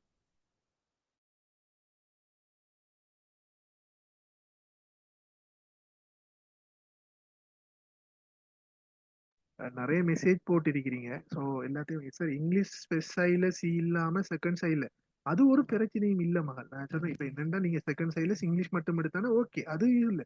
அவங்க கேட்டிக்காங்க ஓல சி மட்டும் தானே. அந்த இது வந்துட்டு 5ஆம் மாசம் 5ஆம் தேதி க்ளோசிங் டேட்டுக்கு முதல் நீங்க எடுத்திருந்தீங்கன்னு சொன்னா ஒரு பிரச்சனையும் இல்லை, அப்ளை பண்ணலாம். சர்வீஸ்ல இருக்கிறவங்க எப்படி அப்ளை பண்றேன்னு சொன்னா அதே ப்ரொசீஜர் தான். நீங்க அந்த எக்ஸாமினேஷன் டிபார்ட்மெண்ட்ல இபிஎன் அப்ளைங்கிற அந்த இதுக்குள்ள செக்ஷனுக்கு போனீங்கன்னா அதுல ஓப்பனுக்கு வேறையா போட்டிக்காங்க, லிமிட்டெட்டுக்கு வேறையா போட்டிக்காங்க. அன்றைக்கு எனக்கு யாரோ ஒரு கால் பண்ணியிருந்தாங்க போய் உண்டு. அவர் என்ன செய்துட்டாருன்னு சொன்னா ஓப்பனுக்கு பதிலாக ஃபெஸ்ட்டுக்கு லிமிட்டெட் இருந்தது, அதனால லிமிட்டெட்டுக்கு போட்டுட்டார். நீங்க ஓப்பனுக்குரிய சர்வீஸ் இதாக போடுறீங்கன்னா நீங்க ஓப்பன்ல போய் அப்ளை பண்ணுங்க, மாறி போட்டுக்கொள்ள வேணாம். சார் சொல்லுங்க சார், இப்ப சொன்னது நான் தான் வந்து சர்வீஸுக்கு போட்டுட்டேன். இப்போ திருப்பி வந்து லிமிட்டெட்டுக்கு நான் அதை சேஞ்ச் பண்ணி போட்டுட்டேன். ரெண்டுக்கும் அப்ளை பண்ணிருக்கேன். எனக்கு எந்த இஷ்யூ இல்ல. Okay sir. சார் அந்த அக்கமடேஷன் பத்தி ரெண்டு பாஸ் ஆன கேக்குறாங்க. இல்ல என்னன்னா அவர் என்னென்ன நடந்தது, அவர் லிமிட்டெட் அப்ளிகேஷன்ல அந்த டூ நோட்ஸ் வெப்சைட்ல வந்து ஃபர்ஸ்ட்டுக்கு லிமிட்டெட்டுக்குரியது போட்டுருக்கு ஆத்தரைஸ்ட் ஆபீசர் கால் பண்ணது. ரெண்டாவது தான் ஓபன்ல போட்டி. அவர் ஃபர்ஸ்ட்டுக்கு என்ன செய்யறாருன்னு சொன்னா லிமிட்டெட்ல அப்ளிகேஷனை போட்டுட்டார். அப்ப பிறகு நான் ஓபன்லயும் போட்டிக்கார். அது இஷ்யூ அண்டு கேட்டார். அது இல்லைன்னு சொன்னார். அது இஷ்யூ அண்டு இல்ல. நீங்க 2க்கு எக்ஸாம் வச்சுன்னா 2டைம் செய்யுங்க. அப்ப உங்களுக்கு 1வது எக்ஸ்பீரியன்ஸ் வரும் 2வது எக்ஸாம் செய்யறதுக்கு. 2லயும் பாஸ் ஆகினாக்களும் மிக்கிறாங்க எங்களோட. ஓல் எக்ஸாம் ஒரு டேல நடக்கும்னா 4 வரும் தானே மால், ஒரு நாளே முடிச்சு கொள்ளும். சார் அந்த அக்கமடேஷன் பத்தி சொல்லியிருந்தீங்களோ, அதுல வந்து இப்ப குவார்டர்ஸ் எங்களுக்கு மட்டும் இருக்குமா இல்லாட்டி ஃபேமிலிக்கு இருக்குமா? இல்ல ஃபேமிலி இல்ல, பேச்சுலர்ஸ் குவார்டர்ஸ் தான். Okay sir. வேலை கிடைச்சது பிறகு கேட்கிற கேள்வி இல்லாமல் எக்ஸாம் சம்பந்தப்பட்ட கேள்வி கேட்டால் எல்லாருக்கும் பிரயோஜனமாயி. சார் இந்த இதுல வந்து பொதுவாக எம்என் பைக்குரிய இதுதானே சார் இது வரப்போகுது. அப்படி இருக்கும் போது சார் இந்த நாம் இப்போ எஸ்எல்ஏஎஸ் லிமிடெட் மாதிரி செய்தாயிருந்த சர்வீஸ்ல இருக்கிறவங்க இதுல இருந்துட்டு எஸ்எல்ஏஎஸ் லிமிடெட்டுக்கும் போயிடுமா சார்? MN7 சூப்ரா மாதிரி எக்ஸாம் இருக்கு, அப்படி போயிடுமா சார்? ஆமாம், நீங்க இப்ப எஸ்எல்ஏஎஸ் எக்ஸாம் எழுதலாம். SL1க்குரியது இது லிமிட்டெட் கூட கால் பண்ணும்போது எழுதலாம். பட் சூப்பரா எழுதுறேன்னு சொன்னா நீங்க MN2ல தானே இருக்கணும். அதுல இருக்கிறவங்க தான் ஏற்குரியது எழுதலாம். பட் SLASக்குரியது எழுதலாம். Okay okay. உங்களோட சர்வீஸையும் வந்துட்டு இப்ப SL1 தானே மாத்த போறாங்க. அங்க போனதுக்கு பிறகு பெரும்பாலும் உங்களுக்கு அந்த சரியாகி முடிஞ்சுன்னு சொன்னா எழுத தேவை வராது. இஷ்யூ கொண்டு வராது என்ன சார்? எழுத தேவையில்லையே. இப்ப அதுவும் SL1 இதுவும் SL1 தேவையில்லையே. அடுத்தது ஓலெவல் மெட்ஸ் ஃபெயில்னா எதுவும் இஷ்யூ ஒரு இஷ்யூவும் இல்லம்மா. நீங்க டிகிரியோட உங்களுக்கு ஓலெவல்ல இங்கிலீஷ்ல சி கேட்டிக்கான் நீங்க அப்ளை பண்ணுங்களேன். நீங்க லிமிட்டெட்ல போடுறேன்னு சொன்னா தான் அந்த டிகிரி இல்லாம போடுறதுன்னு சொன்னா உங்களுக்கு மெட்ஸ் தேவை. வேறு சரி சந்தேகம்?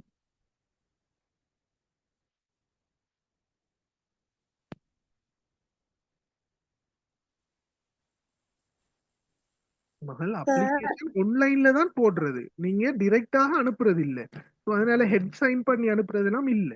நீங்க அப்ளிகேஷனை போடுவீங்க, உங்களோட பர்சனல் ஃபைலுக்கு நீங்க ஏர்லியா வேலை செய்யறீங்கன்னு சொன்னா அதுல கொப்பியை கொண்டு போய் போடுவீங்க, அவ்வளவுதான். கொடுத்தா அவங்க போட்டு வச்சு கொள்வாங்க. இன்டர்வியூக்கு போகும்போது உங்களோட பர்சனல் ஃபைல்ல அவங்க எடுத்து பாக்குறதுக்கு தான் அது ஈஸி. வேற ஒரு இதுவும் இல்ல. சொல்லுங்க மாலி, யாரும் ஏதோ கேட்குறது. சார் அந்த இப்ப சார் ரயில்வே அந்த மாதிரிண்டா சார் அதுல இப்ப 24 hours சர்வீஸ் தான். ஆனாலும் சண்டே ஒர்க் பண்ணினா அந்த கொஞ்சம் அமௌண்ட் கொஞ்சம் கூட அந்த மாதிரி இருக்குதானே சார்? அப்படியான பெனிஃபிட்ஸ் எதுவும் வெள்ளையும் இருக்குதா சார்? இந்த மாதிரி அந்த அவங்கள்ட்ட டேர்ன் மாறும் தான், ஷிஃப்ட் மாறுவாங்க தான். ஆனாலும் சார் அந்த சண்டே ஓ சாட்டர்டேயோ அந்த போய டேஸ்ல ஒர்க் பண்ணினா சாட்டர்டே சண்டேஸுக்கும் கொடுக்குறாங்களா அப்படி? சண்டேல ஏதோ இருக்கு சார் அவங்களுக்கு ஹாலிடே டபுள் பே, அதாவது ஹாலிடேல ஹாலிடே பே தானே வரும். போய டேல பேமெண்ட் சண்டேல செஞ்சதான் என்னன்னா ஃப்ரெண்ட் ஒரு அடிக்கிறாரு sir, station master. Station master என்னன்னு சொன்னா அவங்களுக்கு ஓவர் டைம் ஆகல. இப்ப என்னன்னா ஒர்க் வந்துட்டு 8 hours, 8 ஹவர்ஸுக்கு மேல வேலை செய்யறதெல்லாம் ஓவர் டைம். ஸோ இப்போ அவங்களோட பேசிக்கா வந்துட்டு பிரிச்சா இப்ப ஸ்டேஷன் மாஸ்டருக்கு நீங்க ஒரு 200 220 மட்டும் கிடைக்கும் அவருக்கு. அந்த பேமெண்ட் தான் எல்லாம் கிடைக்குமா? இப்போ போய டேல வேலை செஞ்சீங்கன்னா உங்களுக்கு அதுவும் டபுள் சேலரியா தானே வரப்போகுது. அதுதான் வருமே தவிர இப்ப வீக் சண்டேல வேலை செஞ்சா அப்படி அது இல்ல மகள்.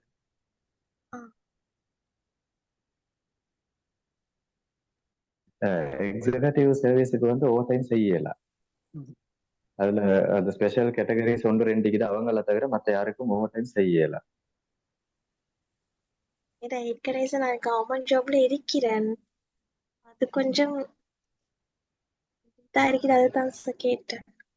நீங்க எந்த சர்வீஸ்ல இருக்கிறீங்க இப்ப? சார் கோர்ட்ஸ்ல ஒர்க் பண்றேன். கோர்ட்ஸ்ல ரெஜிஸ்ட்ராரா? இல்ல சார், அந்த எக்ஸாமுக்கு போட்டிருக்கிறேன், இன்டர்பிரீட்டரா இருக்கிறேன் சார். ஓகே, இன்டர்பிரேட்டர் வந்து MN2 இப்ப நான் என்னைய பத்தி சொல்றேன்னா, நான் வந்து A-level செஞ்சதோட யூனிவர்சிட்டி செலக்ட் ஆகி யூனிவர்சிட்டியில எவ்வளவு காம்படிட்டிவ் எக்ஸாம் வந்து செஞ்சு மேனேஜ்மெண்ட் சர்வீஸ் ஆஃபீஸரா கம்பல் எஜுகேஷன் ஜோன்ல வேலை செஞ்சேன். அதுக்கப்புறம் கேண்டி ஜோன்ல வேலை செஞ்சேன். கிட்டத்தட்ட 9 வருஷம் ஒர்க் பண்ணிட்டேன். ஒர்க் பண்ண பிறகு தான் இதுக்கு வந்தேன். இப்ப இதுக்கும் நானும் வாரதா இல்லையா வானமா இது யோசிச்சு கொண்டு தான் இருந்தேன். என்னன்னு சொன்னா கொழும்பு தூரம்ன்ற ஒரு மைண்ட் செட்ல இருந்தேன். சரியா? அதுக்கு பிறகு கொழும்பு தூரமா இருந்தாலும் இதுல அந்த ஒர்க் ஷிஃப்டை வச்சு பார்க்க போல எங்களுக்கு நாங்க கொழும்புலயே போயிட்டு நிக்கணும்ன்ற ஒரு தேவையாண்டு வரல. இருந்தாலும் இப்ப MN2 போல நாங்க ஒரு செகண்டரி சர்வீஸ்ல தான் நினைக்கிறோம். அடுத்தது இப்ப MN2ல இருந்தும் ப்ரொமோஷன்கள் மற்ற சர்வீஸ் எல்லாம் ப்ரொமோஷன் சர்வீஸ் மினி தீர்ந்ததுக்கு MSO எடுத்துக்கொண்டாலும் MSOல இந்த சலுகைகள் இப்ப இல்ல தானே. 3 வருஷத்துல எங்களுக்கு சூப்பரா செய்யல, நாங்க கிளாஸ் 2க்கு போகணும், அப்படியே எல்லாம் வந்து ரெஸ்ட்ரிக்ட் பண்ணி தரங்குது. அதனால MN5 வாரது வந்து பிரச்சனை இல்லை. சரியா? MN5ல இருந்து நீங்களுக்கு போகலாம் தானே. அதனால நீங்க சர்வீஸ் வாரதா இல்லையான்னு யோசிக்கிறதுக்கு முன்பு எக்ஸாம் எப்படி சரி சிட் பண்ணி எக்ஸாம் செய்ய பாருங்க. அடுத்தது அந்த ஓப்பன் லிமிடெட் இதை கொஞ்சம் திரும்ப எக்ஸ்பிளைன் பண்ண சொல்லுங்க. நான் வீடியோவும் போடுவேன், நீங்க அதுல பார்த்து கொள்ளுங்க. அடுத்தது கிளாஸ் எப்ப ஸ்டார்ட் ஆகும்னு கேட்டுக்கிறீங்க. வாரம் 1ஆம் தேதியில இருந்து கிளாஸ் ஸ்டார்ட் ஆகும். ஸோ நீங்க பேமெண்ட் 3000 செய்துட்டு நான் உங்களுக்கு அக்கௌண்ட் நம்பரை குரூப்ல போடுறேன். நீங்க ரெசிப்ட் எங்களுக்கு அனுப்பினீங்கன்னு சொன்னா நான் உங்களோட இண்டிவிஜுவலான குரூப்ல எட் பண்ணி கொள்வோம் அந்த பாடங்கள் நடக்கிறதுல.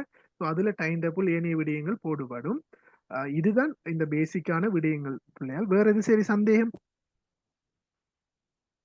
கிளாஸ் வாரம் 1ஆம் தேதி இது செய்யும். ஸோ உங்களுக்கு எங்கிட்ட நம்பிக்கை இருந்தா வந்து கொள்ளுங்க. நீங்க வந்ததுக்கு பிறகு அவுட்புட்டை பார்த்துட்டு நீங்க தொடர்ச்சியா கண்டினியூ பண்ணலாம். உங்களுக்கு சாட்டிஸ்ஃபை இல்லைன்னு சொன்னா உங்களோட பேமெண்ட் பேக் பண்ணி தாரோம். நாங்க அதையும் சொல்லிக் கொள்றோம். ஏன்னா வேற எங்கேயும் சொல்றது இல்லை, நீங்க எங்கேயும் கேட்டுக்கீங்களாங்கிறது தெரியாது. பட் எங்களை படிச்சு கொடுக்குற வேயே வித்தியாசமா இருக்கும், வெளியே வந்தவங்களுக்கு தெரியும். அப்ளை பண்ணினதுக்கு பிறகு இல்ல மகள், பேமெண்ட் செஞ்சதுக்கு பிறகு அப்ளை பண்றது ஆஃப்டர் கண்டினியூ ஆஃப்டர் பேமெண்ட் ஒன்று வரும் மகள். அதுலயும் நீங்க போய் ப்ரொசீஜரை செய்யணுமா?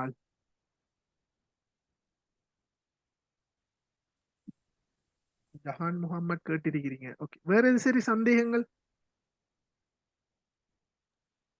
அந்த இன்டர்பிரேட்டர் சந்தேகங்கள் இல்லை சார். நீ அடுத்தடுத்த கிளாஸ்ல நம்ம பேசுவோம் தானே சார், சும்மா நேரம் போகுது. வேற உங்களுக்கு இருந்தால் இது செய்து கொள்ளலாம். எல்லாரும் கிளாஸ் வருவாங்கங்கிறது இல்லையே மகன்.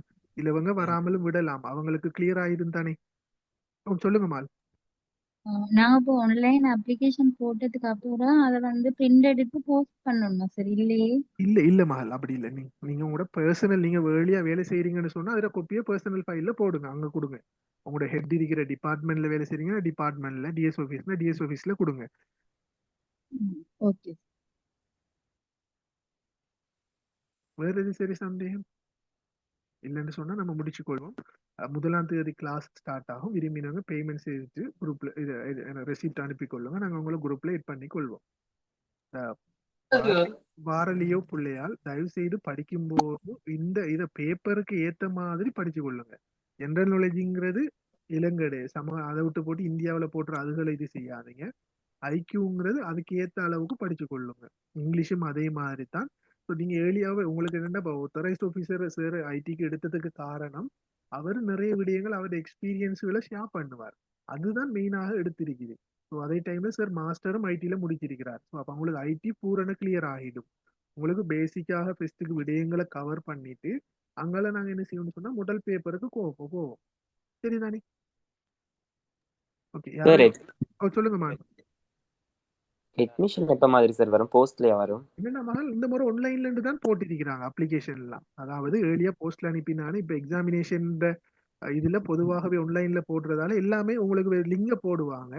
அந்த டைம்ல நீங்க டவுன்லோட் பண்ணி எடுக்கணும் உங்களோட இந்த இது ஐடென்டி கார்டு நம்பரை கொடுத்து. ஸோ அது எக்ஸாம் கேலண்டர்ல போட்டு எக்ஸாமுக்கு ஒரு 2 கிழமை 1 கிழமைக்கு முதல் தான் அதாவது உங்களோட அட்மிஷன் வரும்.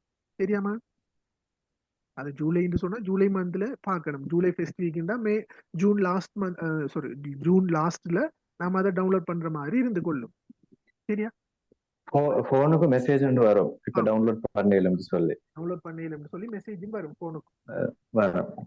அடுத்தது இன்னொரு விஷயம் சார், இப்ப நான் எக்ஸாம் செய்ய போல 2019 அப்ளை பண்ணினது. அதுக்கப்புறம் அந்த கொரோனா அந்த கிரைசிஸ் எல்லாம் நடந்து 2021 தான் எக்ஸாம் நடந்துச்சு. 23 தான் எங்க அப்பாயின்மெண்ட் கிடைச்சிச்சு. கிட்டத்தட்ட 4 வருஷம் எனக்கு. சரியா? ஆனா இப்ப இந்த முறை கெசட் பண்ணிக்கிறது ஜூலைல எக்ஸாம் வைக்கிறேன்னு சொல்லிக்கிறாங்க. இந்த வேகன்சியை பார்த்துட்டு 68 தான் நீக்குது, 45 தான் நீக்குது, எங்களுக்கு கிடைக்காதுன்னு எழுதாமிக்க வேணும் யாரும். எல்லாரும் செய்யுங்க எக்ஸாம். ஏன்னா இந்த வேகன்சி இதுக்கு முன்னுக்கு இந்த வேகன்சியை தான் இப்ப ஃபில் பண்றாங்க. இப்போதைக்கு இமிகிரேஷன்ல இன்னும் 180 வேகன்சி இருக்குது, 180 இருக்குது. சரியா? இப்ப அதுவும் எங்களோட சேலரி கமிஷனுக்கு போட்டு தான் நீக்குது, அதுக்கு ரிக்ரூட் பண்றதுக்கு. இன்கேஸ் இதே எக்ஸாம்ல அதையும் ரிக்ரூட் பண்ண சான்ஸும் நீக்குது. எனக்கு 100% ஷுவர் இல்ல, அப்படி சான்ஸும் இருக்குது. ஏன்னா செகண்ட் ரவுண்ட் தேர்ட் ரவுண்ட் எடுக்கலும் தானே. அதனால மேக்ஸிமம் ட்ரை பண்ணுங்க இன்ஷா அல்லாஹ். சார் விலங்குல கொஞ்சம் திரும்ப சொல்லுங்க. இப்ப இந்த 65 48 இந்த ரெக்ரூட் பண்றாங்களே, இந்த வேகன்சி இந்த வருஷத்துல வேகன்சிஸ் இல்ல. சரியா? இதுக்கு முன்னிட வருஷத்துல வேகன்சிஸ். இப்போதைய நிலைமைப்படி இன்னும் 180 வேகன்சிஸ் கிட்ட இருக்குது இமிகிரேஷன்ல. சரியா? அப்ப அதுக்குரிய பெர்மிஷன் கிடைக்காத சுட்டி இன்னும் எங்களுக்கு அவசர ஆக்கள் தேவைக்கிறதுனால தான் அவசரமா இந்த கெசட் பண்ணிக்கிறாங்க. இப்ப 180 வேகன்சியையும் ரிக்ரூட் பண்றதுக்குரிய பெர்மிஷன் கிடைச்சிச்சுன்னா சம்டைம்ஸ் எக்ஸாம் வைக்காம இதே எக்ஸாம்ல பின்னுக்கிறார்கள் எடுக்கவும் சான்ஸ் இருக்குது. அதனால எல்லாரும் கட்டாயம் எக்ஸாம நல்ல இதை எடுத்து என்னது கட்டாயம் செய்யணும்ன்ற நோக்கத்தோட செய்யுங்க. சார் எப்ப சார் உங்களுக்கு அப்பாயின்ட்மெண்ட் கிடைக்க சான்ஸ் இருக்கு? இதுபடிக்கு போறேன்டா கிட்டத்தட்ட ஜூலைல எக்ஸாம் நடந்தா ஒரு செப்டம்பர் அக்டோபர்ல சரி அப்பாயின்மெண்ட் கிடைக்க வேணும். ஏன்னா இமிகிரேஷனுக்கு ஆள் தேவை, சரியான ஆள் தேவை. அங்கால டிசம்பர் நவம்பர் ஆகல டூரிஸ்ட் வர சீசன்ல கிரௌட் கூட போல ஆள் தேவை. அடுத்து இந்த கவர்மெண்ட் பாலிசிஸ்ல இன்னொரு புது டெர்மினல் ஒன்று கட்டுறாங்க ஏர்போர்ட்ல. அப்ப டெர்மினலுக்கு போடுறதுக்கும் ஆள் தேவை.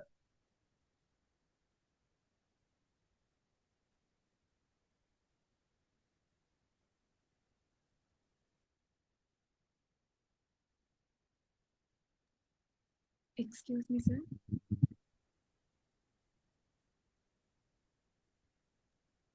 சொல்லுங்க சார். இப்போ நீங்க கொஞ்ச நேரம் சொல்லியிருந்தீங்க தானே சார், இது பாஸ்ட்ல இருக்கிற வேகன்சிக்கு தான் இப்போ இது செய்யறாங்க. அப்ப திரும்ப அவங்க கால் பண்ணும்போது நாங்க திரும்ப அப்ளிகேஷன் போட்டு திரும்ப எக்ஸாம்ஸ் எல்லாம் செய்ய வேண்டியது.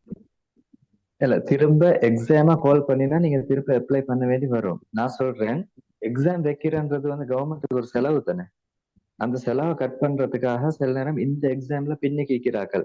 68க்கு போறோம் ஈக்கிற இன்னும் 100 பேரை எடுப்போன்ற டிசிஷனுக்கு வர சான்ஸ் இருக்குது. அது பப்ளிக் சர்வீஸ் கமிஷன் எடுக்கிற முடிவு.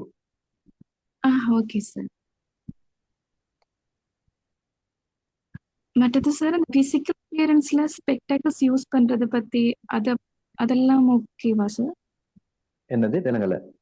ஸ்பெக்டாக்கல்ஸ் யூஸ் பண்றது பத்தி. அது இல்லை இஷ்யூ இல்லை. ஓகே.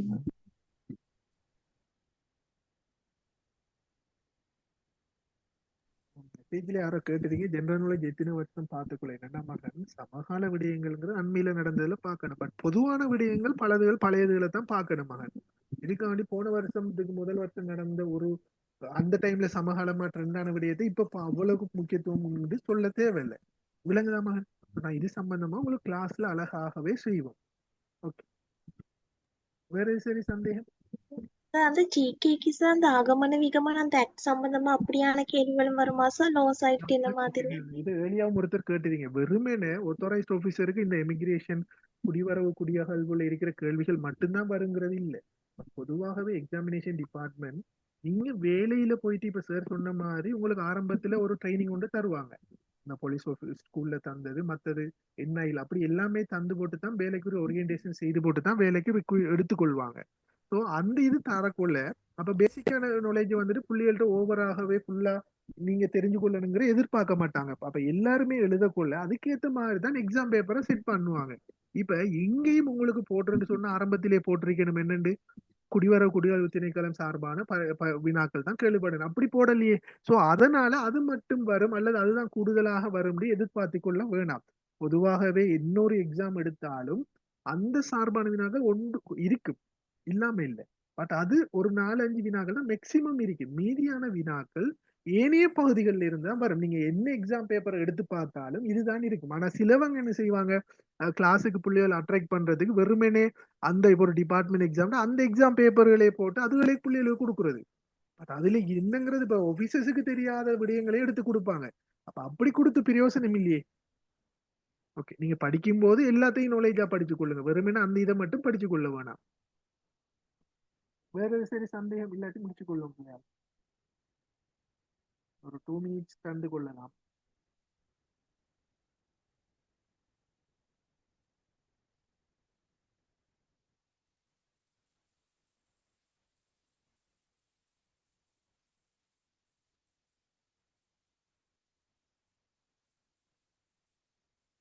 வேற எது சரி இருக்குதா? இல்லாட்டி நம்ம முடிச்சு கொள்வோம். அஸ்ஸலாமு அலைக்கும். மெசேஜ் வரும். Can teachers apply? Teachers apply பண்ணலாமா? ஒரு இஷ்யூ ஒன்றும் இல்லை. ஏன் டீச்சர்ஸ் அப்ளை பண்ணலான்னு கேட்கீங்க? டீச்சர்ஸ் அப்ளை பண்ணலாம்.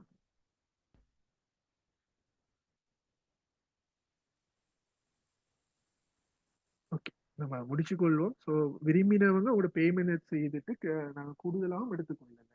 விரும்பினவங்க பேமெண்ட் செய்து நான் உங்களுக்கு குரூப்ல டீட்டெயில்ஸை போடுறேன். நீங்க அதுக்கு பேமெண்ட் ரிசிப்ட் அனுப்பி கொள்ளீங்கன்னு சொன்னா உங்களுக்கு குரூப்ல ஏட் பண்ணி கொள்ளப்படும். 1ஆம் தேதியில இருந்து இன்ஷா அல்லாஹ் கிளாஸ் எல்லாம் ஆரம்பிக்கப்படும். அஸ்ஸலாமு அலைக்கும். வணக்கம். தேங்க்யூ சார், மிச்சம் பிரயோசனமா இருந்துச்சு. ஜஸாக்குல்லாஹ்.